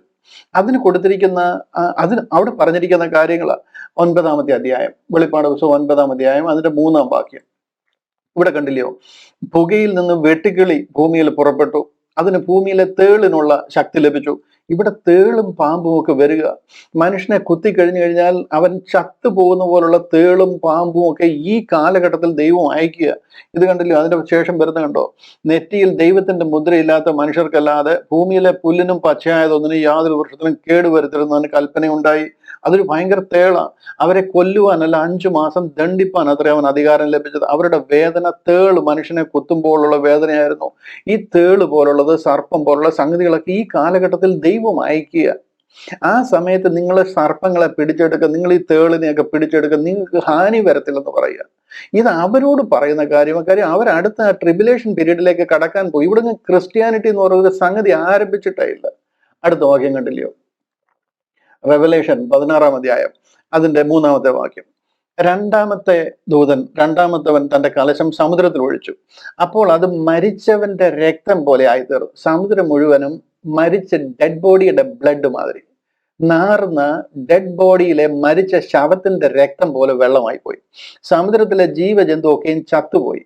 മനസ്സിലായോ? അനേകം മനുഷ്യർ ഇത് കുടിക്കുന്നവർ ചത്തുപോകുക. 3-ാമത്തെ ദൂതൻ തന്റെ കലശം നദികളും നീരവും ഒഴിച്ചു, അവ രക്തമായി തീർന്നു. അത് കുടിക്കുന്നവരൊക്കെ ചത്തുപോവുക. അങ്ങനെ വരുന്നത് കൊണ്ടാണ് പറയുന്നത്, ഈ മർക്കോസിന്റെ സുവിശേഷം 16-ാം അധ്യായത്തിൽ അവർക്ക് ഈ വാക്യം കൊടുക്കുമ്പോൾ പറയുന്നത്, ഇത് കണ്ടില്ലയോ? വിശ്വസിക്കുകയും സ്നാനമേൽക്കുകയും ചെയ്യുന്നവൻ രക്ഷിക്കപ്പെടും. ഓഫ് കോഴ്സ് അവർക്ക് സ്നാനമേൽക്കണം. കാര്യം അവരോട് പറഞ്ഞ് അവർ യാഗം കഴിക്കുകയല്ല ചെയ്യേണ്ടത്. നിങ്ങൾ യേശു തന്നെ ക്രിസ്തു എന്ന് വിശ്വസിച്ചിട്ട് ആ സ്നാനമേൽക്കണം, മാനസാന്തരപ്പെട്ട് സ്നാനമേൽക്കണം. വിശ്വസിക്കാഞ്ഞാൽ ശിക്ഷാവിധിയിലാകപ്പെടും. നിങ്ങൾ നിത്യ നരകാഗ്നിയിൽ പോകും ഇത് ചെയ്തില്ലെന്നുണ്ടെങ്കിൽ. അത്ര വലിയൊരു തെറ്റാ. അത് കഴിഞ്ഞിട്ട് അവരോട് പറയുക, വിശ്വസിക്കുന്നവരാൽ ഈ അടയാളങ്ങൾ നടക്കും. എൻ്റെ നാമത്തിൽ അവർ ഭൂതങ്ങളെ പുറത്താക്കും. ഓഫ് കോഴ്സ് പുതു ഭാഷകളിൽ സംസാരിക്കും. ദൈവം അവർക്കൊരു അമാനുഷിക ശക്തിയാണ് പരിശുദ്ധാത്മാവിൽ കൂടെ പകർന്നിരിക്കുന്നത്. ഉലകം മുഴുവൻ ചെന്നിട്ട് എല്ലാവരും ഒരു ഭാഷയല്ല സംസാരിക്കുന്നത്, അവരോടെല്ലാം പോയി സംസാരിക്കണം. ഈ സത്യം അവരോട് പറയണം. അതിന് പുതുഭാഷകളിന്മേൽ അവർക്ക് അധികാരം വേണം. അതാ പെന്തക്കോസ് നാളിൽ നടന്നത്. വന്നു ചേർന്നവർക്കെല്ലാം ഇവർ പറയുന്നത് അവരവരുടെ ഭാഷയിൽ മനസ്സിലാകുക. വന്ന് 15 രാജ്യങ്ങളുടെ പേര് അവിടെ തന്നെ പറഞ്ഞിട്ടുണ്ട്. ഉലകം മുഴുവനുള്ള ആൾക്കാർ മുഴുവൻ വന്നിരിക്കുക. ഇവര് പറയുന്ന എല്ലാ ഭാഷയിലും ഓടി നടന്ന് പറയുക, അവരുടെ ഭാഷയിൽ പറയുന്നത് കേൾക്കുന്നവൻ അവന്റെ ഭാഷയിൽ മനസ്സിലാകുക. നിങ്ങൾക്ക് മനസ്സിലാകുന്നുണ്ടോ? ഭാഷ മേലുള്ള ഒരു അധികാരം ഇവരവിടെ ചെന്ന് പറയുമ്പോൾ ആ കേൾക്കുന്നവന് ഇവർ പറയുന്നത് അവർക്ക് മനസ്സിലാകും. ഇതുകൊണ്ടാണ് ഇവരോട് ഉലകത്തിന്റെ അറ്റം മുതൽ അറ്റം വരെ പോയി എല്ലാവരോടും ഈ സുവിശേഷം അറിയിക്കാൻ പറഞ്ഞ് ആ ഒരു മഹാദൗത്യമാണ് കൊടുക്കുന്നത്. അതിനോട് കണക്റ്റഡ് ആയിട്ട് കൊടുത്തിരിക്കുന്ന അടുത്ത വാക്യമാണ്, സർപ്പങ്ങളെ പിടിച്ചെടുക്കും, മരണകരമായ യാതൊന്നും കുടിച്ചാലും അവർക്ക് ഹാനി വരത്തില്ല. കാരണം എന്താണെന്ന് ചോദിച്ചു കഴിഞ്ഞാൽ ഇവർ ഈ കാലഘട്ടത്തിൽ കൂടെ കടന്നു പോകുന്നത്. അവിടെ ഇതുപോലുള്ള സംഗതികളാണ് വരാൻ പോകുന്നത്. മനസ്സിലായോ? ഇതുപോലുള്ള ഈ ഒരു കാലഘട്ടത്തിൽ കൂടെ കടന്നു പോകും. ഇവിടാണ് അവരെ കർത്താവ് ആക്ച്വലി സ്വർഗസ്ഥനായ പിതാവ് എന്നുള്ള പ്രാർത്ഥന കൂടെ പഠിപ്പിച്ചത്. ഞങ്ങൾക്ക് അന്നത്തേക്കുള്ള ആഹാരം തരണമേ. ഇവിടെ യഹൂദന്റെ നേരെയാ സാത്താന്റെ ആക്രമണം മുഴുവൻ നടക്കാൻ പോകുന്നത്. മെയിൻലി ടാർഗറ്റ് ചെയ്യുന്ന അവനെയാണ്. കാര്യം നമ്മൾ ഇവിടുന്ന് പോയി കഴിഞ്ഞു, സഭ ഇവിടുന്ന് പോയി കഴിഞ്ഞു, സഭ ഇവിടെ ഇല്ല. പിന്നെ യഹൂദന്റെ നേരെയാ ടാർഗറ്റ്. അന്ത്യം വരെ അവർ പിടിച്ചു നിൽക്കണം. അതിന്റെ അവസാനത്തിൽ കർത്താവ് രാജാതി രാജാവായിട്ട് വരും. ഇതാ മത്തായി 24 കർത്താവ് അവരോട് പറഞ്ഞത്. അവര് ചോദിച്ചതും ഇതാ, ഈ ലോകത്തിന്റെ അവസാനത്തിന് നിന്റെ വരവിന് ലക്ഷണം എന്താണെന്നാ ചോദിച്ചത്. ഇത്ര ക്ലിയർ ആയിട്ട് പറഞ്ഞിരിക്കുന്ന കാര്യങ്ങളായത്. മർക്കോസ് 16-16 മുതൽ 18 വരെ ഇന്ന് താങ്കൾ എടുത്ത് പ്രസംഗിച്ചുകൊണ്ടിരുന്നിട്ട് താങ്കൾക്ക് എന്താണ് അതുമായിട്ട് എങ്ങനെയാണ് താങ്കൾ യോജിക്കുന്നത്?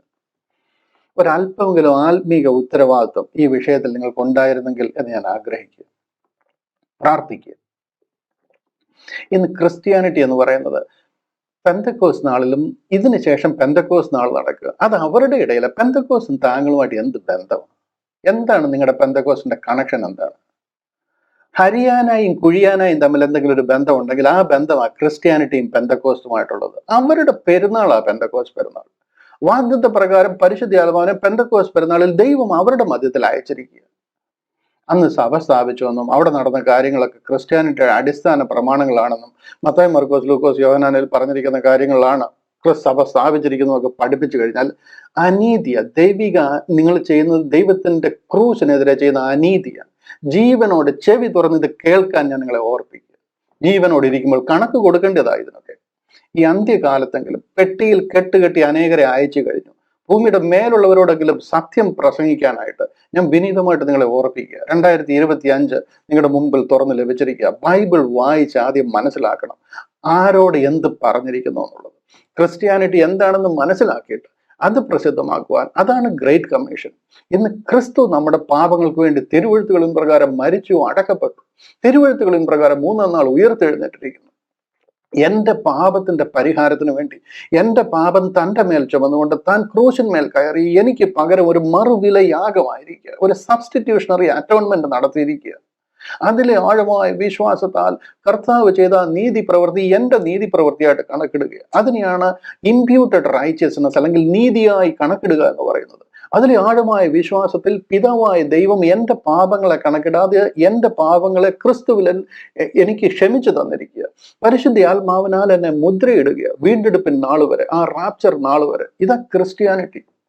ഇത് മനസ്സിലാക്കാതെ മത്തായി, മർക്കോസ്, ലൂക്കോസ്, യോഹന്നാനിൽ യഹൂദനോട് പറഞ്ഞിരിക്കുന്ന കാര്യങ്ങളൊക്കെയാണ് ക്രിസ്ത്യാനിറ്റി എന്ന് പറഞ്ഞു കഴിഞ്ഞാൽ പോൾ പറഞ്ഞ അതേ വാക്യമാണ് നിങ്ങളോട് ഉപയോഗിക്കേണ്ടത്.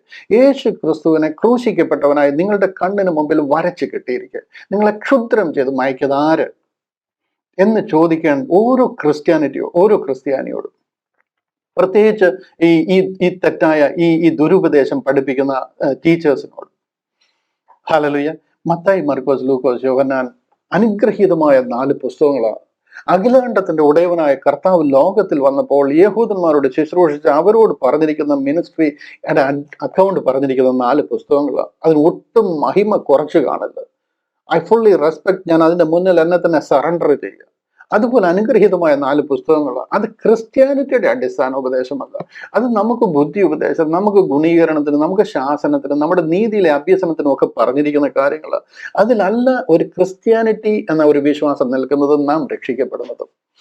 ചെവിയുള്ളവൻ കേൾക്കട്ടെ എന്ന് പറഞ്ഞ് ഞാൻ ആ ഭാഗം വിടുക. ആർക്കെങ്കിലും ഈ വിഷയത്തിൽ സംശയമുണ്ടെന്നുണ്ടെങ്കിൽ തീർച്ചയായിട്ടും നമുക്കത് വളരെ ഡീറ്റെയിൽ ആയിട്ട് അതിനെ പറഞ്ഞ് മനസ്സിലാക്കുവാനായിട്ട് കഴിയും. ദൈവം അതിനായിട്ട് നിങ്ങളെ സഹായിക്കട്ടെ. ദ ഗേറ്റ് മിനിസ്ട്രീസ് എന്ന നിലയിൽ ഈ സത്യസുവിശേഷം കഴിഞ്ഞ 5 വർഷമായിട്ട് ഞങ്ങൾ ഈ ലോകത്തിൽ പ്രസിദ്ധമായിക്കൊണ്ടിരിക്കുന്നു. അനേകർക്ക് ഈ സത്യം മനസ്സിലായിക്കൊണ്ടിരിക്കുന്നു. അനേകരുടെ കണ്ണ് ദൈവം തുറന്നുകൊണ്ടിരിക്കുന്നു. ഈ 2025 ഒരു വലിയ ഒരു ബ്രേക്ക് ത്രൂവിന്റെ വർഷമായി തീരട്ടെ. ആയിരങ്ങൾ, ലക്ഷക്കണക്കിന് ആൾക്കാർ ഈ സത്യം മനസ്സിലാകുന്ന വർഷമായി തീരട്ടെ എന്ന് ഞാൻ കർത്താവിനോട് അപേക്ഷിക്കുന്നു, പ്രാർത്ഥിക്കുന്നു. ആത്മഭാരം കൊണ്ട് ഒരു പക്ഷെങ്കിൽ അല്പം ഹാർഷായിട്ട് സംസാരിച്ചു എന്ന് വന്നേക്കാം. തീർച്ചയായിട്ടും ഒരുത്തര് പോലും നഷ്ടപ്പെട്ടു പോകരുതെന്നുള്ള ഒരു ആത്മീക ഉത്തരവാദിത്വവും ആത്മഭാരവും ഉള്ളതുകൊണ്ടാണ് പൗലോസ് അപ്പോസ്തലനെ പോലെ ഒരു പ്രസവ വേദന എടുക്കുന്നത് പോലെ ഈ സത്യം ലോകത്തെ അറിയിക്കുവാൻ ഞാൻ ഭാരപ്പെടുന്നു എന്ന് പറയുന്ന അതേ ആത്മഭാരത്തോടാണ് ഞാൻ ഈ വിഷയം നിങ്ങളുടെ മുമ്പിൽ സംസാരിക്കുന്നത്. അത് മനസ്സിലാക്കുവാൻ ദൈവം നിങ്ങളുടെ ഹൃദയ നിലങ്ങൾ തുറക്കട്ടെ. നിങ്ങളുടെ കയ്യിൽ ബൈബിൾ ഇരിക്കുക. ഇതൊന്ന് വായിച്ചു നോക്കിയിട്ട് പറയണം ഇതിന്റെ എവിടെയാണ് ക്രിസ്ത്യാനിറ്റി ആരംഭിച്ചിരിക്കുന്നത് എന്നുള്ളത്. ക്രിസ്തീയ വിശ്വാസം എന്ന് പറഞ്ഞാൽ എന്താണെന്ന് ആദ്യം ഒന്ന് മനസ്സിലാക്കണം. യഹൂദിയ വിശ്വാസം അല്ല ക്രിസ്ത്യാനിറ്റി. പ്ലീസ്, അതാദ്യം നിങ്ങൾക്ക് മനസ്സിലാകുവാൻ ദൈവം നിങ്ങളുടെ ഹൃദയ നിലങ്ങൾ തുറക്കട്ടെ.